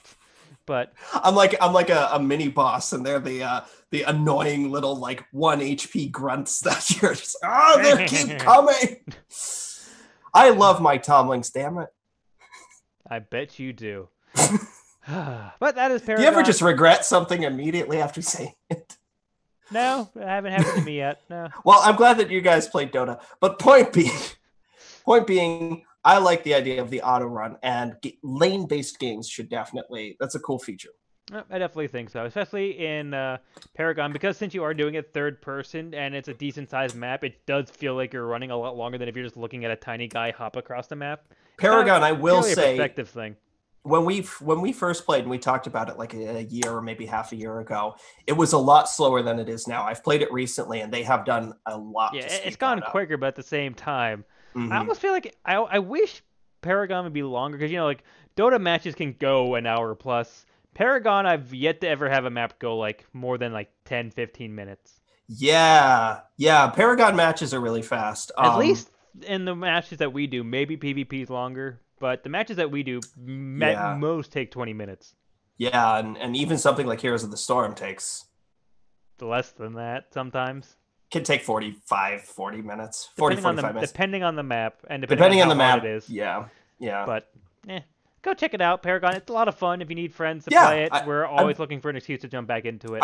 I keep it consistently installed because that's one of those games where it's just like it'll be like a Saturday night. I'm like, I just want to play a little bit of that. It's fun. Yeah.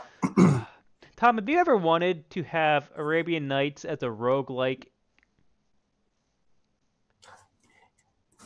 I can't say that's ever crossed my mind, but I'm interested in what you're offering to me. Well, lucky for you, City of Brass is a first-person Arabian Nights roguelike coming to early access. It's kind of like Indiana Jones meets Arabian Nights meets some kind of Dark Souls-y roguelike, kind of permadeath-y kind of game.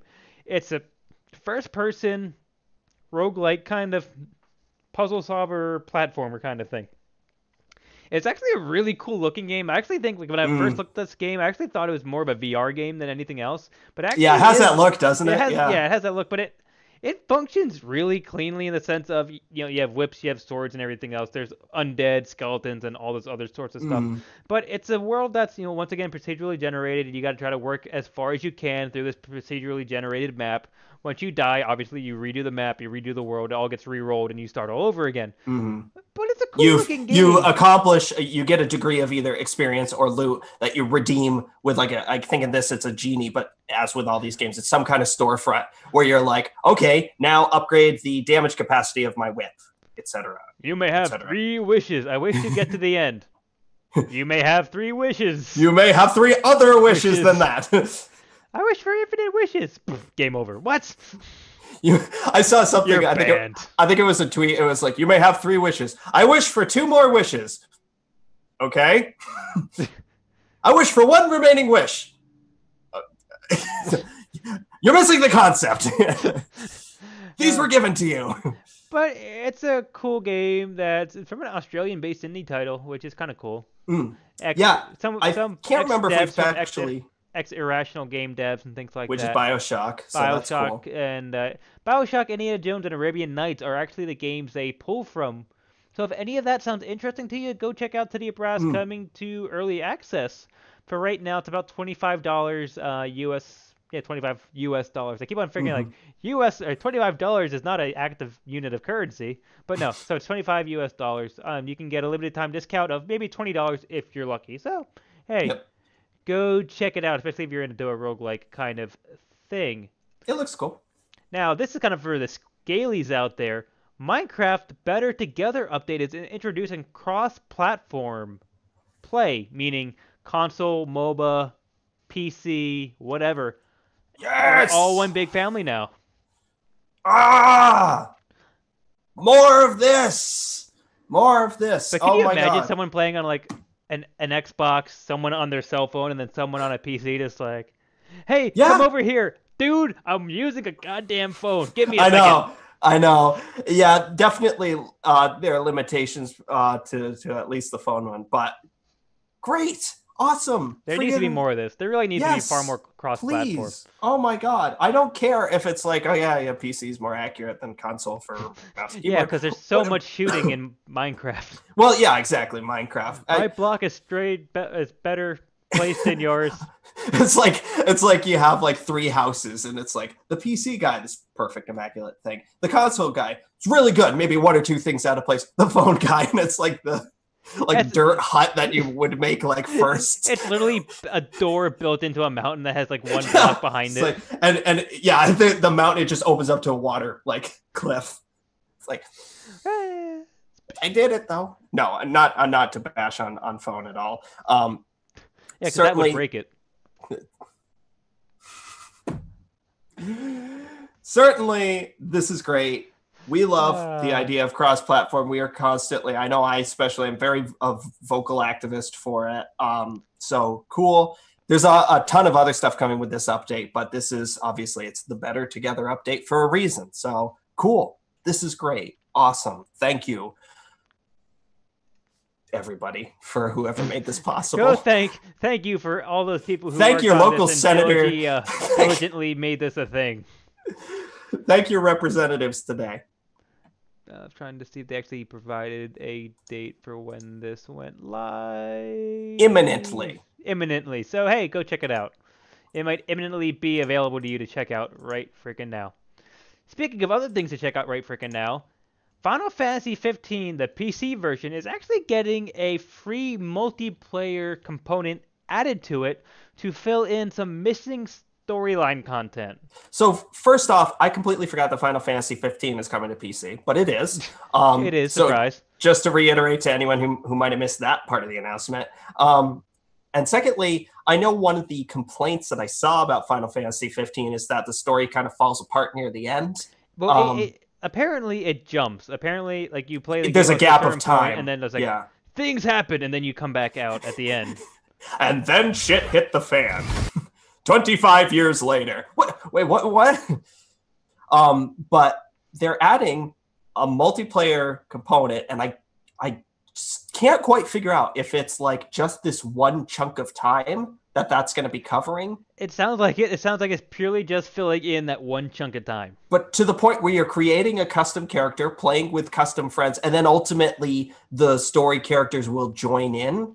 And so it's like, are you playing a linear campaign just for the sake of playing that campaign? Can you go back and play missions? Base game gives you, one portion of story, blank space, another portion of story. This is just a chunk of time within that story that gives you enough clues to make you happy about how there was a missing block. But I don't think it's actually interacting with everything else. I just think it's just like a standalone chunk of time. So it's not like you have chapter 12 is single player, chapter 13 is multiplayer, chapter, whatever.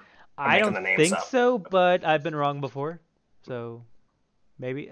My interpretation of it was that the base game is the base game and nothing changes with it. You can play this additional DLC that if you just, where's all the lore and the knowledge that happened in between these two moments in time? They should call it Final Fantasy 15 : lore with friends. Basically, it's what it is. It allows you and a few other friends to figure out exactly just what changed up in this portion of time, which I really think is this entire thing. PlayerUnknown's lore collection. Oh God. But I'm into it, actually. I was like, I'm loosely interested in Final Fantasy 15. Nothing has really sold me on it yet, but this whole thing, this is enough to kind of push me more into it. I kind of like the idea. So I don't know. I was talking with a friend earlier today. He said it was 15 is a lot like 12 in his opinion. And 12 is the last Final Fantasy 15 that, or 12 is the last 15. Final Fantasy 15 that I played. And I liked that. I'm one of the 3 people on Earth that liked that. So who knows? Who knows? Might get it, might not. There's certainly a lot of other games competing for attention right now. Speaking of things we just have no idea what's going on and we're completely uninformed. So addicted to loot. Basically, hashtag. There's a game called Left Alive that has recently been announced and rumored in many different fronts now. And we don't know what the hell it is. But it looks interesting. There are people who are into this type of game. Well, here's the thing. I'm not one of those people, but they are just salivating over this. It's the Armored Core series meets the director of Ghost in the Shell and Xenoblade Chronicles with the Ghost in the Shell artist and the Xenoblade Chronicles mech designer with a character designer from Metal Gear Solid mixed with the stories from Front Mission? Front Mission. Yes. All of that combined is giving you this game called Left Alive. Now, the still image that's available for this, it literally looks like, they're making another Metal Gear Solid game. Yeah. But it's not. It's not just that. I actually played a demo for Front Mission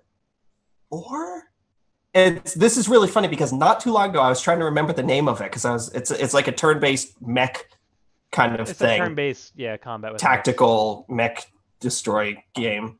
Mech shoot 'em up. Mech 'em up. Mech it up as you go along kind of game. Addicted to Loot, the podcast for intellectual people. And thingy game with the boom. Yeah, one of those mexed up little things.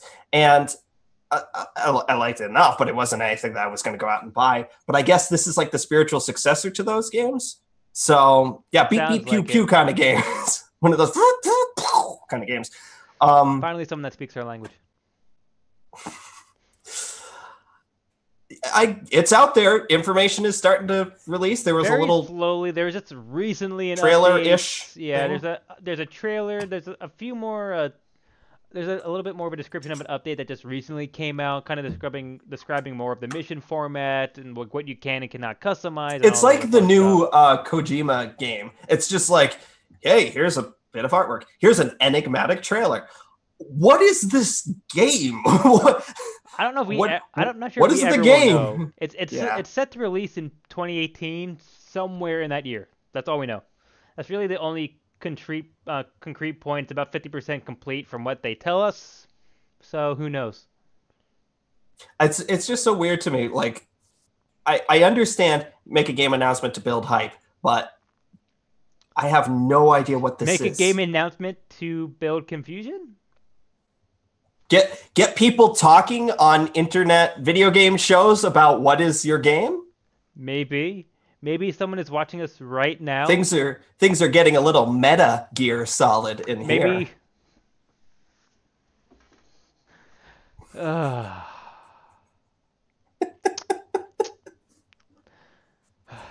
so there's a brand new job opening at Addicted to Loots. Hey, you can be this guy.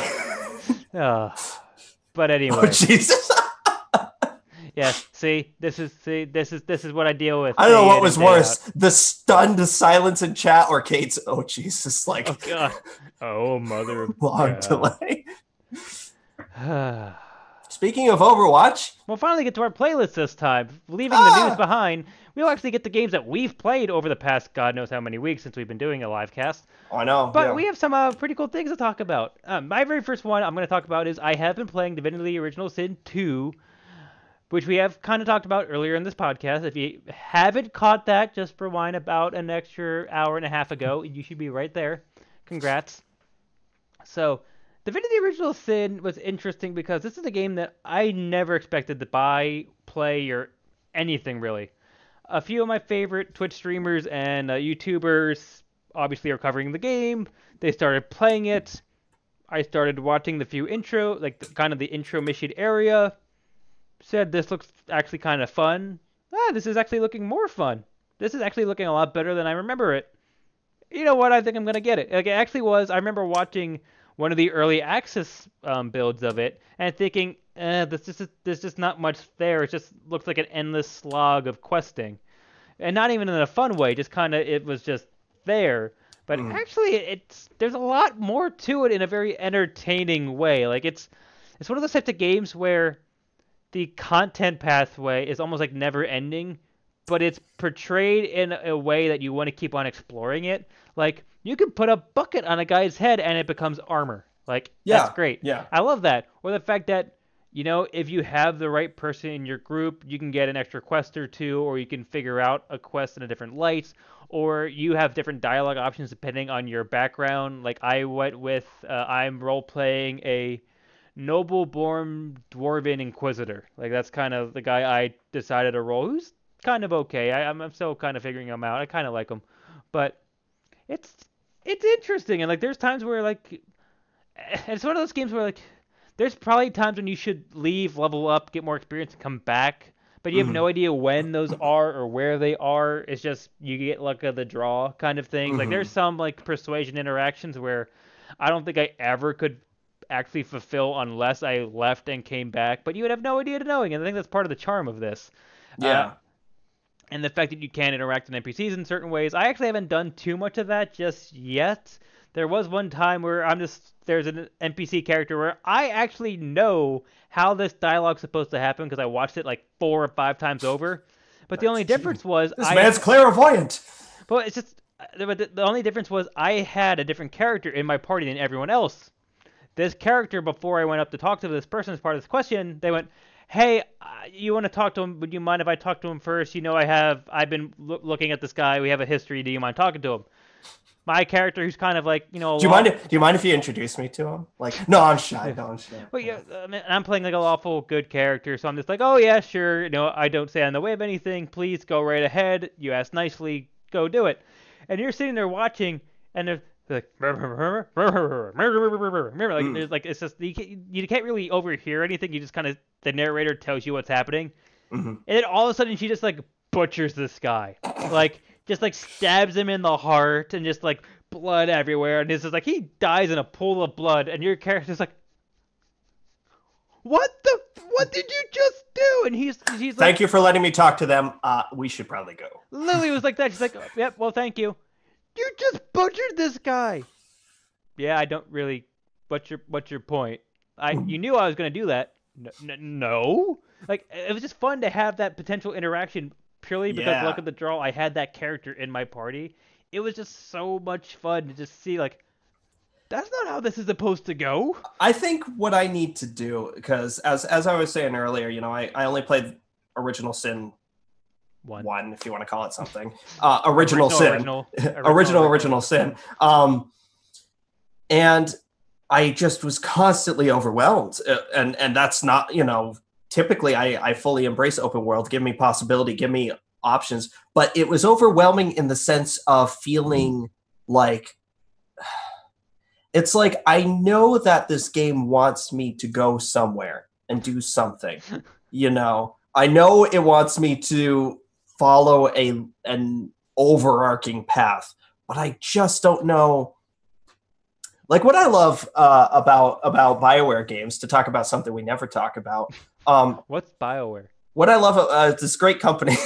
what I love about BioWare games is that they will always, especially recently, tell you, hey, they will like literally have a pop up that says, hey, this is like the no turning back mission.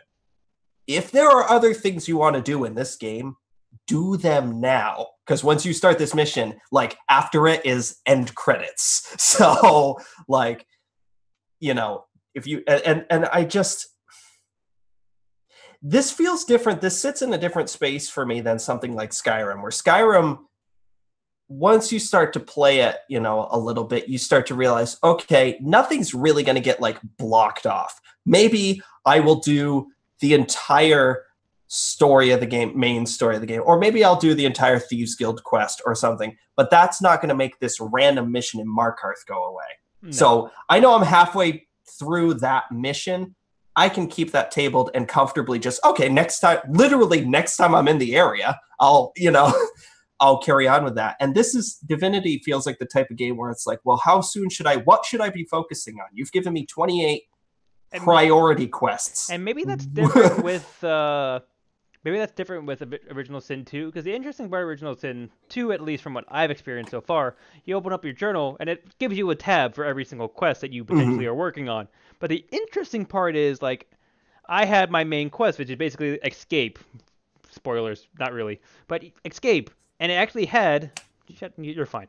And it actually had, but the fun part was there was like 10 different ways that I unlocked to complete that quest. Like, right. I found out that there's multiple ways of achieving the escape quest line. And I'm just like, that's kind of cool. Like, I could choose which one to go down, or I could choose how I want to do it. Sure. I could rescue a guy who knows the secret. I could help a spirit get unprisoned and then he'll guide me there. I somehow managed to negotiate with a prisoner to be like, oh yeah, there's a secret door in the back. Just go that way. Like, it's like you were saying. I love the idea of someone saying like, oh, this is such a video game problem finally solved, like a narrative problem of, oh, my daughter is dying or whatever. I need a health potion. Go out and brew me this potion. Actually, I have a healing spell. I can take care of you right now. Foom. Oh, thank you. It's like games that let you, if you're a mage or something, if you heal an undead character and they take damage. Yeah. I love that. That's always instant points of like, oh, you're thinking. The funny part is if you play one of the undead, like walking stalking characters, only poison heals you. Right, exactly. Like, that's pretty cool. I love that when games, I can't name one off the top of my head, but when games do Final that, Fantasy like did that. Okay. Final Fantasy 10, 7, 8. I think they all had, if you healed undead creatures. I remember that damages them. Yeah, because I remember there was one I think Magicka did that too. Yeah, because I know there was one boss in Final Fantasy 7 where like the best thing you could do would just be constantly casting like mega rays on a creature, and it's like 9. One thing I loved about Magicka, which is another great game of systems, that's a game all based on systems, is that the character that I played as, it's a medieval fantasy game, right? The character I played as was the Tron Wizard.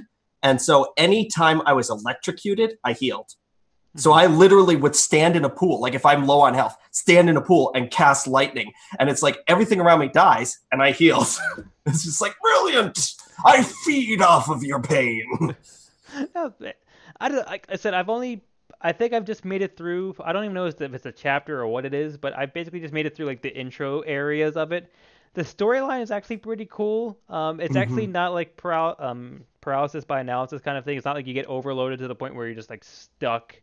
I thought that was kind of cool. I mean, you have I started Original Sin probably 4 times, and it just every time it was like, I'm too much. I've hit a wall. I do like the part that every single little piece of equipment you make your character look different, makes them perform differently. Like there's a fact that like if you don't want to lockpick a door down and it's destructible, you can just literally sit there and bash the thing down. Like you can just slowly take the door's health off and then break it down. Yep. Which I thought was really cool.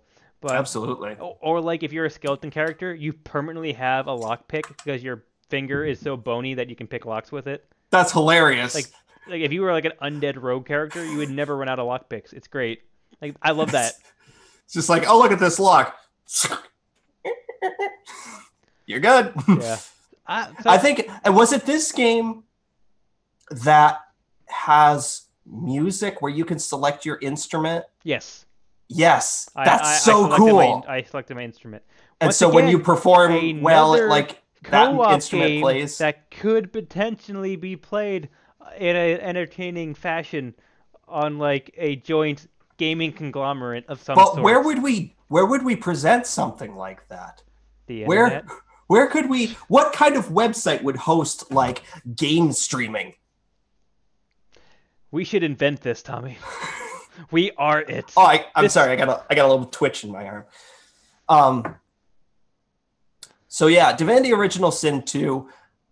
I love the problem with this game, with these games, is I love these kind of games, but I have probably 15 of them right now. Well, just put this one at the top of your list, and we'll just make a day out of it. Everything's at the top of my list.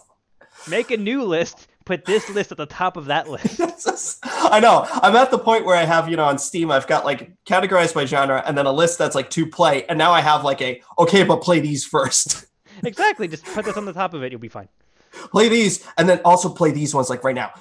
Because also, this is the one to play today. The co-oping in Divinity Original Sin 2 actually does allow for some interesting like interactive role-playing between the two characters. I think it's pretty cool. That's cool. Yeah. So far, this is going to be more of a prolonged review over my playlist probably over the next coming weeks as I get more into it. But so far, I can say is I'm having a really good time with it. I'm actually liking it. You dinged off of Tyranny. Do you see reasons why you dinged off of Tyranny applying to this at all? Not really. I haven't I've played this game. I'm not sure how many hours now. And I haven't felt... Tyranny, again, is a similar type of game. I haven't felt... Like, when I was playing this game, I didn't get reminded of Tyranny once, which is interesting. Like, there's always the risk of it. I don't see it yet, because Tyranny was pretty apparent when I first started. I'm like, oh, this is going to get old real soon. Like, this one, the combat I felt like was entertaining in a strategic way, but also just like in a flashy way and everything else. It wasn't... Very rarely was it really long or drawn out. It was just kind of like... I thought it was really cool. I like the character building. I like the character customization. The dialogue is interactive and well done. The fact that like you'd think that they literally recorded a voice line for every single dialogue in this God knows like 60-hour game. There's going to be slip ups. So far, no, it's been pretty good. So I mean, so far I've liked everything about. So far I've been really enjoying this game. I have to play a lot more before I could really tell. But so far I haven't seen myself digging off of it just yet. I think it might be a game that I might take breaks from to cleanse myself, but I don't see myself permanently dinging off of it. I'll put it that way. I think my problem is as I kind of will get maybe tired of a game's just like if I'm not completely sold, if it's not Dragon Age Origins and I am just invested in every tiny little element of the game. Another BioWare game. My favorite. If I'm not completely invested in every single element of the game, or like actually Pillars of Eternity, my problem with that, and I theorize that I can fix this when I go back to finally play it. One thing that I really liked about Pillars of Eternity, again, another big CRPG, is that you could create your own custom team. So you would go into a tavern and just say, yes, I'd like to hire a mercenary, and you create them, you create their image, and you can, they give you voiced characters with quests, and they're independent as companions as you would in any other game. And when I first started, this game reminded me a lot of another MMO that I used to play. Pillars isn't an MMO. So I started making my friends that I had in that MMO in this. And that was the coolest thing. It was like, oh, the old gang's back together. I mean, it's really sad when you break it down and think that I'm playing with empty, hollow AI husks of real people. Tom. Sorry. That's for another therapy session. Addicted to existential crisis. Addicted to crises. but it was so cool because I had this custom team. It was like, wow, that's that guy, and wow, I could spec him out to be like those people were. Then as they started introducing the actual in-game, the characters that they made that they want to be your companions, and I started switching out my custom characters for them, it became less interesting because it was like, well, now I'm playing their game. These are cool characters, but I was having so much fun imagining this is the old crew. The old crew's back together. So, as usual, this is a very specifically me problem. Yeah, very much so. But I thought it was interesting how as soon as I like filled up my roster with their own characters, that's where my interest in the game just kind of took a nosedive. So I think if I go back and bring back the original gang at the expense of losing game content, at the expense of losing these original voice created characters with their own stories. So it's a case of make your own fun versus following their lead. Speaking of fun, a game that I probably could just marathon, which I didn't think I ever would because of the fact that I just didn't have the greatest of times with it. I actually have been playing XCOM 2 War of the Chosen, and I really have to say the new updates, the new features, and like all the new add-ons they put into XCOM with the War of the Chosen expansion or DLC, whatever you want to call it, it's actually erased a lot of the issues I had with the game originally, to the point where like I'm actually seriously loving this game. Like it's like the XCOM game I missed and like kind of wished it was. Like it's so much better. Like because my main thing was before.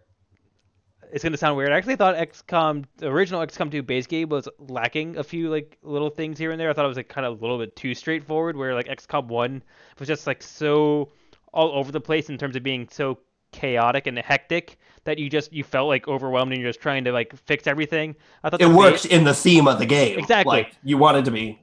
You're constantly balancing everything out and like monitoring things and all that. But the base game XCOM 2 just kind of like, yep, I'll go here now. Yep, I'll go over here now. Okay, research that. Yeah, build this, whatever. It's sort of at all times you had a choice between one of two options. Yeah, I mean, it wasn't all that bad. Now it's kind of like, oh, you have your resistance missions. You have different types of research projects. You can get inspired research. You can get all sorts of new different types of like deployable drops and things like that. You have new types of weapons. You have new types of training facilities. You have new types of soldiers. You have there's like new factions and stuff. There's 3 new factions. Now you have to worry about those faction loyalty, and maybe you can get new characters from those factions. And it's just like, this is so much better now because I have so much more to worry about. So you think the game is improved by more choices, basically. Basically, yeah. Now it's kind of like, oh well, it used to be now choose between one of these 3 black site missions. Okay, which one sucks the least? That one. Yeah, okay, exactly. That is, I love XCOM 2, but that's exactly the mentality of which one of these sucks the least. I'll do that all one. All 3 are bad, but which one is the one I cannot deal with? Like exactly. These other 2, they suck, but I could deal with them. This one's game breaking. I can't let that happen. That's so funny. That's exactly the mentality. So it's just kind of like, okay, I make a choice, I play the mission, whatever. It feels like I have so many more choices now. Okay, which resistance mission do I want to do? Do I want to focus on taking out one of the Chosen early, or do I not? Also, the Chosen do add a little extra bit of difficulty onto these missions because you can literally these are like these mini boss characters that show up. Yeah, basically they're ever present until you purposely go to their stronghold and kill them, which requires you to do various resistance missions to get to that point. So it takes a while. You can't just like go there instantly, murder them, and then be done with it. And the thing is, if you're in their area of control or area of influence, there's a random drop rate that they'll just pop into a mission, and you have no idea when or where. So it's kind of like, oh, this doesn't look like all that bad of a mission. I just need to get this VIP. I need to leave. Then, surprise, bitch, the Chosen, and you're like, shit, this is what I didn't need right now. And they have like randomly generated strengths, randomly generated weaknesses. Some like, oh, impervious to melee damage, impervious to explosion damage. Oh, it has a weakness that if you hit that's my whole team. If you get 3 damage in a 3 individual damage rolls in a roll against them, they get bewildered and then they have a horrible turn, that kind of thing. So they each have different things and they each vary themselves like differently. One's purely permanently stealth stabby guy. One is more of a psyops kind of guy. Sure. And I forget what the third guy actually does. I think he's actually Hmm. more of a sniper, but That makes sense. yeah, like they're all different. They add another piece of flair to this. Also, if you have the DLCs, which I completely forgot I had because I had the season pass, uh, surprise. But you can actually enable them as well into the War of the Chosen in the sense that it like rebalances all of them out. It still adds them in, so it's included. It doesn't actually add their story missions potentially, like oh you need to do a story mission to unlock this type of aspect of the game. It's just that it includes it all into one nice, perfectly balanced pile, if that makes sense. Mm-hmm. But yeah, I'm actually really enjoying it. I haven't done any. Cool. It's funny because most older like workshop components didn't really work with War of the Chosen just yet. Mm. And since we tried to make the co-op of XCOM 2 work, I had to re-go through and like disable all of your mods that you checked. 90% of them were like Mass Effect mods that I fully kicked Yeah. off. But Yeah. so that's Yeah. I mean, I don't know. I'm really really enjoying this game again. I'm actually really really enjoying this game as like the strategy game is supposed to be played, and I do like the fact that the random events within research can drastically change your strategy on the fly. Like, you know what? I really didn't want to focus on psychic this early, but I just got a random inspiration where it cuts the research time in half. If I do it Mm-hmm. right now, but if I skip on it, I'll never get it back. It's like, well, like maybe I'll go that way That's now. that's the XCOM spirit Like of I like it's the fact that like absolutely no risk two times reward. will be the way. Yeah, XCOM is like risk reward / anxiety the game. That's what XCOM is, and I've never had so much fun having anxiety like with exactly. that game. It just absolutely tears you apart. I'm just talking base game. I can't even imagine what War of the Chosen is like, but base game, like I beat the final mission of that game with a raging migraine that I only got because of the game. Like I was Was that playing the it. mission that you only got one character out of? I only had one. That you had one max level character, and he was the only Yes, person that got out of one of your missions or something like that. it was the final mission. My sniper, who was he was part of the very first squad, was the only character that made it all the way through the entire thing, and he literally was the only guy on that mission. Scooty McCool. DeGraff, yeah. Cool Shoes died. Like friggin' Anna McCanada died. Like Natalie Dormer died. I was so upset. Like friggin' all of my Mass Effect characters all dead. All of them, just they all died. It was so sad. It was so Shepard died. DeGraff was the only person that made it all the way through. And it was so cool because I kept changing DeGraff's look. Like when he first started, he was this, just kind of generic soldier guy. Then he was this German guy, completely shaved his head, damaged himself. So I gave him an eye patch when he came back, burnt his face, scars over here, gave him a cigar sticking out towards the end, just all black armor, jet black, like skin tight armor. And he was a sniper. And one thing that was so cool, I don't know how this worked out. This was just pure chance. But throughout the whole thing, he spoke German because you could have it say that they only speak in their native language, language, which is really cool. So he would just shout things and everyone's like, what?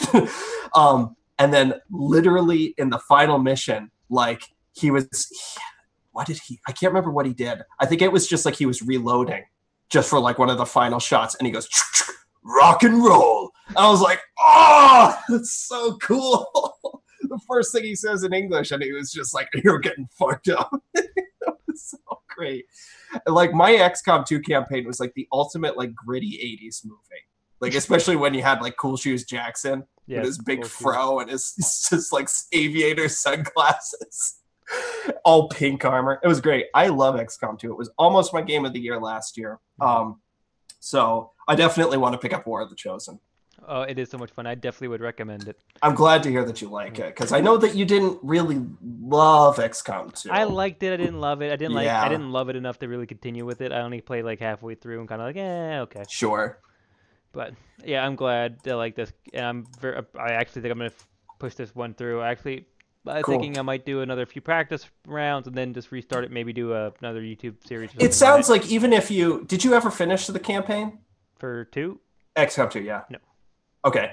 Even if you don't, you're gonna get fun. XCOM 2 is not a game that you have to beat. Yes, you get some kind of gratification of beating the story, but Yeah, it's not. You Every don't mission need is to the do it, same yeah. idea. You know, you're doing the same thing. You're bringing these.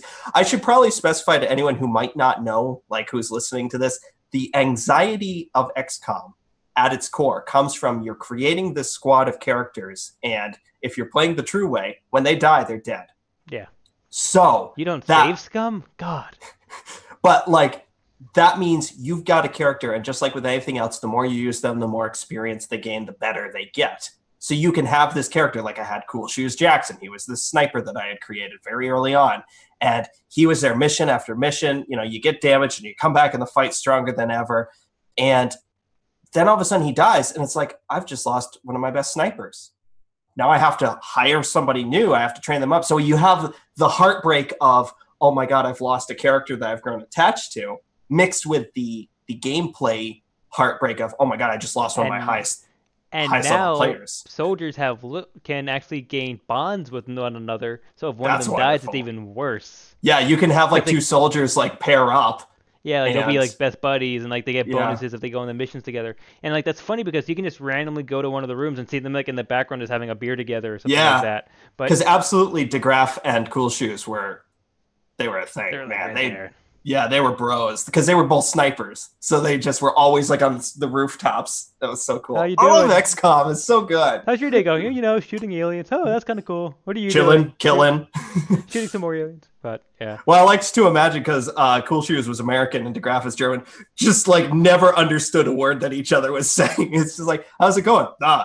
That's Russian. Whatever. How's it going? Gut. Gutenberg. How's it going? Guten. All right, I think that's good. I don't even think that's German either. Sorry. Das Auto. How's it going? Das Auto. This guy. My this mother guy. was a saint. How dare you? But What else have you been playing? Yeah, we'll keep War of the Chosen. I'll keep an update on that as I play. But I played another game called Evil Genome, which was a game that I kind of have a press kit for. Another like kind of little indie studio kind of game. It's kind of like a futuristic platformer. I think is the best way of describing it. You basically just run side to side, shoot things, and hack and slash at things. That's basically all it is. It's called Evil Genome. I don't think it's at early access or anything. I think it's eventually coming out next month or either late this month. It's one of the two. But it's just kind of like a very generic platformer. It's not I'll say the artwork of it, the visuals of it are kind of cool, like in a different sense. But I mean, it's super rough early access, which might be clouding my judgment a little bit. But it's kind of a cool premise, kind of like kind of dealing with it's an amnesia kind of kind of setting and things like that, which is interesting. But it's just very much generic. Run side to side, jump off ledge, shoot thing, hack and slash thing, eventually die, gain equipment, ta-da, ta-da, ta-da. It's nothing you're going to end up writing home about. But, you have to take it for what it is. If this was like a $5 game, $6 game, it's probably worth it. Anything more than that, I'd probably say just keep walking. Well, that's Yep. about as definitive of a review as you can get. That's what I'm here for. So, Tom, what have you been playing? Well, like I said, I was actually gone all this past week, so it's getting hot in there. No, these are just the most, because of my glasses, these are the most. Oh, I know. I've headphones. got headphones like that too. So I was gone all of last week. So I actually played these 2 weeks ago. So my memory on them is a little bit fuzzy. But the two things I played, first thing I played was the demo for the newest FIFA 18, which I have. Because you're not a sports person. Your mic is all the way back here. Which is interesting because you're not a sports person. Well, I like basketball games. I like basketball. I'm not a soccer fan. And I thought, I'm going to try it. If it's a free demo, I'm going to just try it. And I tried it. So, yeah, I have a feeling this is going to be like your review you just did. I don't really like soccer, I guess. I don't know. The problem is first thing I did was like a quick play match, and it was you have a variety of teams you could choose from, and so I just picked a random team and picked another random team. I set the difficulty down to one of the easiest, and it was a clean sweep. I dominated. Like, it was too easy. So I was like, oh well, that's probably on me for just picking an easy difficulty. But it was effortless, and then they have this like story mode that is, you've got these cut scenes. You're playing this character, Alex Hunter. It's this fully animated, fully voiced, looks like GTA. Actually, I could not shake my mind at how much it looked like GTA 5. Just the exact style of animation. Probably the same like mocap company or something. Okay. But you're playing this character, and of course, there's a whole drama around him. You get this cutscene, and then it's like, all right, you have to play this game. And they give you this. Actually, I liked. It's like, here are objectives to do, and you have the option to play as just this character. This I thought was cool. So you could either play as the whole team, like you typically would, switch to whatever character with shoulder buttons, or you could just be locked onto him. I thought, well, that's kind of neat. You're really like role playing the character. Like, when the ball comes to you, you have the real pressure of, oh my God, I can't fuck this up. Like, this is my actual time to shine. And it'll tell you things like score X amount of goals, win the game, be at least 80%, good, don't be sloppy. You know what I mean? Like, be 80% good. Move over Paragon and Renegade. We're now moving in percentages. I am 10% good. But I thought that was kind of cool. There's kind of little extra, almost bonus objectives to me, as well as finish the game.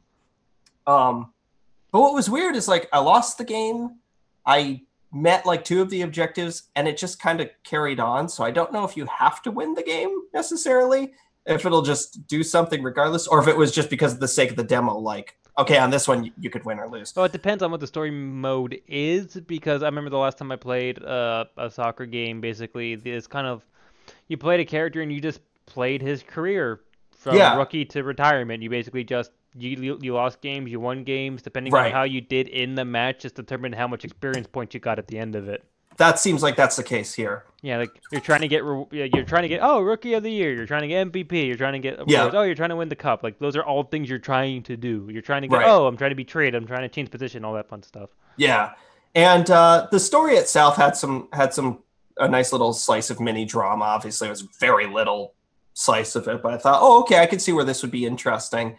But when I played the actual game, I think it went to a normal difficulty, and it did feel a little bit more, okay, it's slightly challenging, so it's more fun, I guess, but I just don't like soccer as a sport. You're probably not going to like a FIFA game. I think that's exactly it. I just don't find soccer interesting, which is weird because I love soccer alikes, like Lucio Ball. Love it. I love it. It's so great. Giant ball, big goal, hit it in. That's cool. I'd probably love Rocket League if I played it. So, but I thought you did play it. I've actually never played Rocket League. Why would I think you Believe did? it or not. Maybe just Lucio Ball. Who knows? Yeah, I've played a lot of Lucio Ball. That's for sure. Lucio Ball. I don't know. I find it hard to like log an opinion on it because I'm immediately biased against it because I'm not into the sport. Maybe that's what it is. Bring Madden football back to PC. Holy shit. Like, the last Madden game that I played was on a Nintendo 64.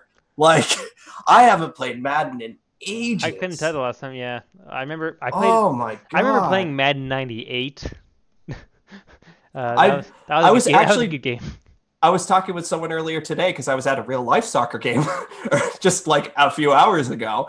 And we were talking about it, and I was reminiscing about how I had a NCAA Final Four basketball, I want to say like 97 on PC. And I think that was what got me into basketball computer games. I've always liked basketball in real life, like just the actual sport. You also had a basketball net in your front yard. Granted, I've always had a basketball net in my yard, so maybe I'm biased there. But God, Madden, oh my God. Yeah, it's been a long time since I played Madden. Long time. Wow. Football games are really interesting because they're a lot more like football as the sport itself. They left PC in '08 or so. Why do they hate money? Thank you. Exactly. The real reason. What? Why do you hate money? Is triple play still a thing? Triple play baseball? That was another one. MLB The Show. Yeah, but MLB, triple play. I don't think so. Wow. I want to look that up. Whatever happened to the triple play franchise? If anyone knows, let us know. They hate money. Well, it looks like 2001 is the last one that's coming up. Now, this is just giving me triple play results. Well, I don't want to waste time looking it up. But yeah, triple play was a lot of fun. I played that on PC forever ago. What else did you play on PC recently, though? Oh, sorry. I'm going off on a tangent here. What else did I play on PC recently? What was my other game that I played? Oh, my God. I have no idea how to say it, or I would tell you. Danganronpa. Specifically the third one. This, What the hell is Danganronpa? I don't know. You played it. Yeah, I still don't know. It's a visual novel detective game that's also a collection of mini games with a slight exploration aspect, like open world exploration aspect to it. So it's like incredibly anime thing, like overwhelmingly. Like there are all sorts of tropes and things that it's playing on and cliches that are like, oh yeah, I know what they're referencing. You know, this character is this archetype, this sort of thing. I don't super get into it. I get into it a little bit, but this was enough to be almost like overwhelming.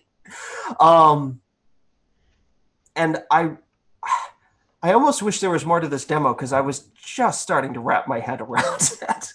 So you wake up and you're this girl in like a school, but the school also looks like a prison. Are you looking it up right now, judging your reaction? What? Yeah. So this school, you wake up in a school. The school is also like a prison, and the art style is really cool because the characters are like 2D, but the world is 3D. And it's almost like Doom was, right? It's almost sprite based, but they're hand drawn, heavily stylized game, very very vivid and bold, and the music's like poppy jazz, and it's this really in-your-face kind of stuff. And basically, you go out into the school and you kind of start to meet the characters or meet the stereotypes, basically, and then this demented, maybe cyborg teddy bear gathers you all together and is like, yes, I've gathered you here because you're all the best of each something else. Like you're the world's best pianist or something. Ultimate, I think is the word for it. You're the ultimate pianist. And another guy's the ultimate detective. Another person's the ultimate botanist, you know? And I guess this is the third of these games. So this has been existing for a while. And he's like, the only way to get out of this school is that one of you is going to be killed off every such and such. And, you know, you have to kill each other. And everyone else has to figure out who killed the person. And it's like, so it starts off immediately that you find a dead body in your room. And of course, everyone's like, oh, you did it. It's your room. So I didn't do it. I know that because I'm me. You know, I know I didn't do it. And so you kind of get these little character dialogues. This is the visual novel kind of side of it, where people are like, some people are friendly towards you, some people are dicks towards you, and you're going around the school looking for clues. And every time you find a clue, a new truth bullet is loaded into your gun, and you're collecting truth bullets every time you find a clue. Bullets.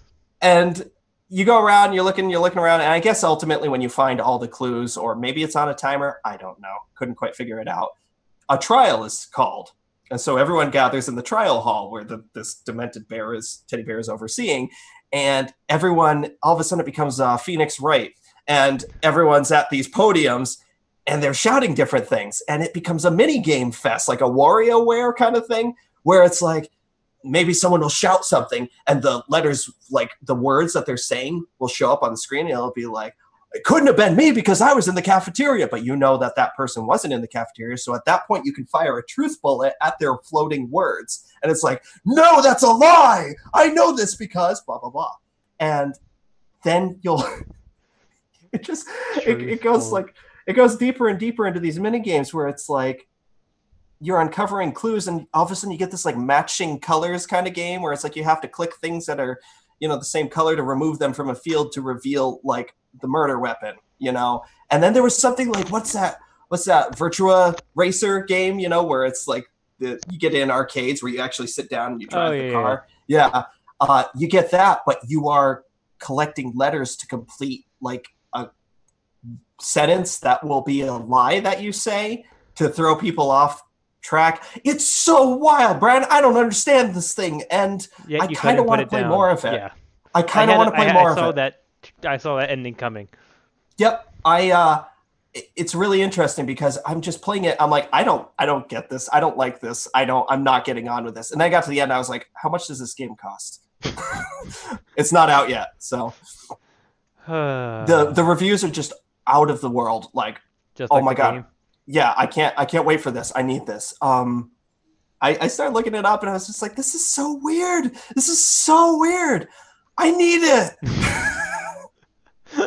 As someone who likes to be exposed to new and different video game experiences, this was great for me because it was new and different. I was like, I haven't really ever played anything quite like this. So if the price is right, I might pick it up just to be like, this was so freaking off the wall.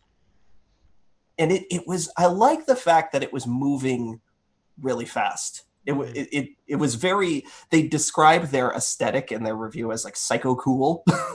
I thought that's actually kind of accurate. It's like really bold colors and everything splashes onto the screen. It's really fast and loud and vivid. I thought, okay. They need to be on acid when you play it or something? I felt like I was on acid when I was playing it.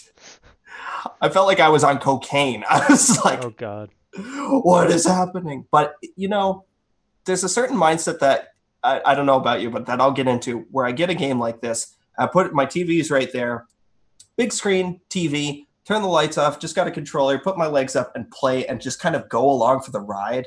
It's not like a game like Overwatch or whatever, where you're invested and it's, minute by minute, second by second, you're paying attention and you're making these fast decisions. This is something where it's like, where are you taking me? It's like an interactive movie, Mm-hmm. And there's a space in my heart for that kind of stuff. This was really weird. Like, this game was weird and I find it difficult to recommend. But if you find it vaguely like a curiosity you want to check out, the demo's free.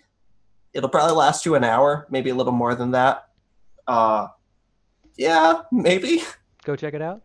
Go check it out. Are we doing a free game of the week this week? We are, because we are, every week we do a free game of the week, a Fregatua, if you will. Fregatua! Which we do as basically, you can listen to this podcast right after this episode is over. You could go out and play that game right frickin' now. Unfortunately, this week you couldn't really do it right frickin' now, but you could do it depending if you listen to this on Saturday, you can do it right now. But it all depends. Audio listeners can go out and do it right exactly. now. Audio listeners can go out and listen to it right now. But this week we actually want to do a Fregatua. We wanted to actually leave people available enough to actually go out and try the Overwatch free weekend. If anyone who listens to us and doesn't actually have Overwatch, we left we left our free game of the week open just so that we wouldn't take up any more of your time and you could actually go out there and try Overwatch. It is more than perfectly suited to be a free game of the week. Definitely go out and play it. We love this game. You need to try it out. If you're, and I know that these people exist, so I don't want to diminish it. If you're salty on Overwatch, if you think, oh my God, this game just like people need to shut up about it, use this weekend to try it out. Don't tell anyone that you're doing it. And then download it. See yourself wrong. Download it, check it out, get your opinion on it. Because I've done this before. I've been guilty of, you know what? Fuck all MOBAs or something like that. Like I hate them. And then just download, just check it out. Just say it might click and it might not. And if it doesn't, come on and tell us about it because plus it's free. It's the perfect price to see if you like or hate a game. Just don't get really good with Lucio because then I'll be out of a job.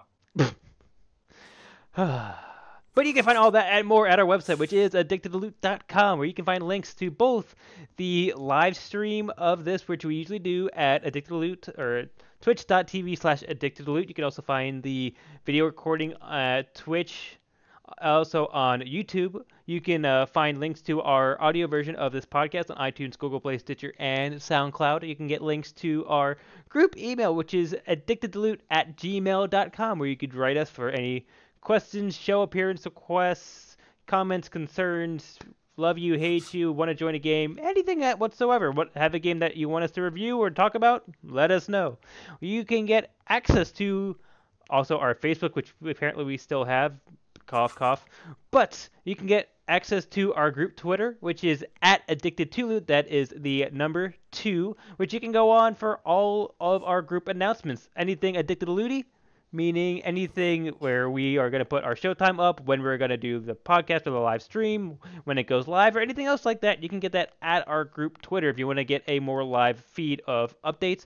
Otherwise, you can just come out and hang out with the two of us on Twitter. Mine is at ATL_Atomic Zero, and his is at TOMALITY. Tomality.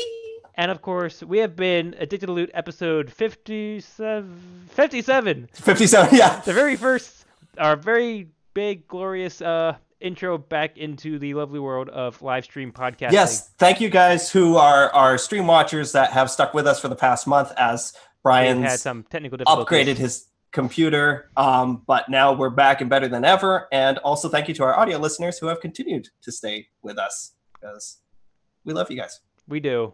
But until then, keep it addicted to ludicrous. Really?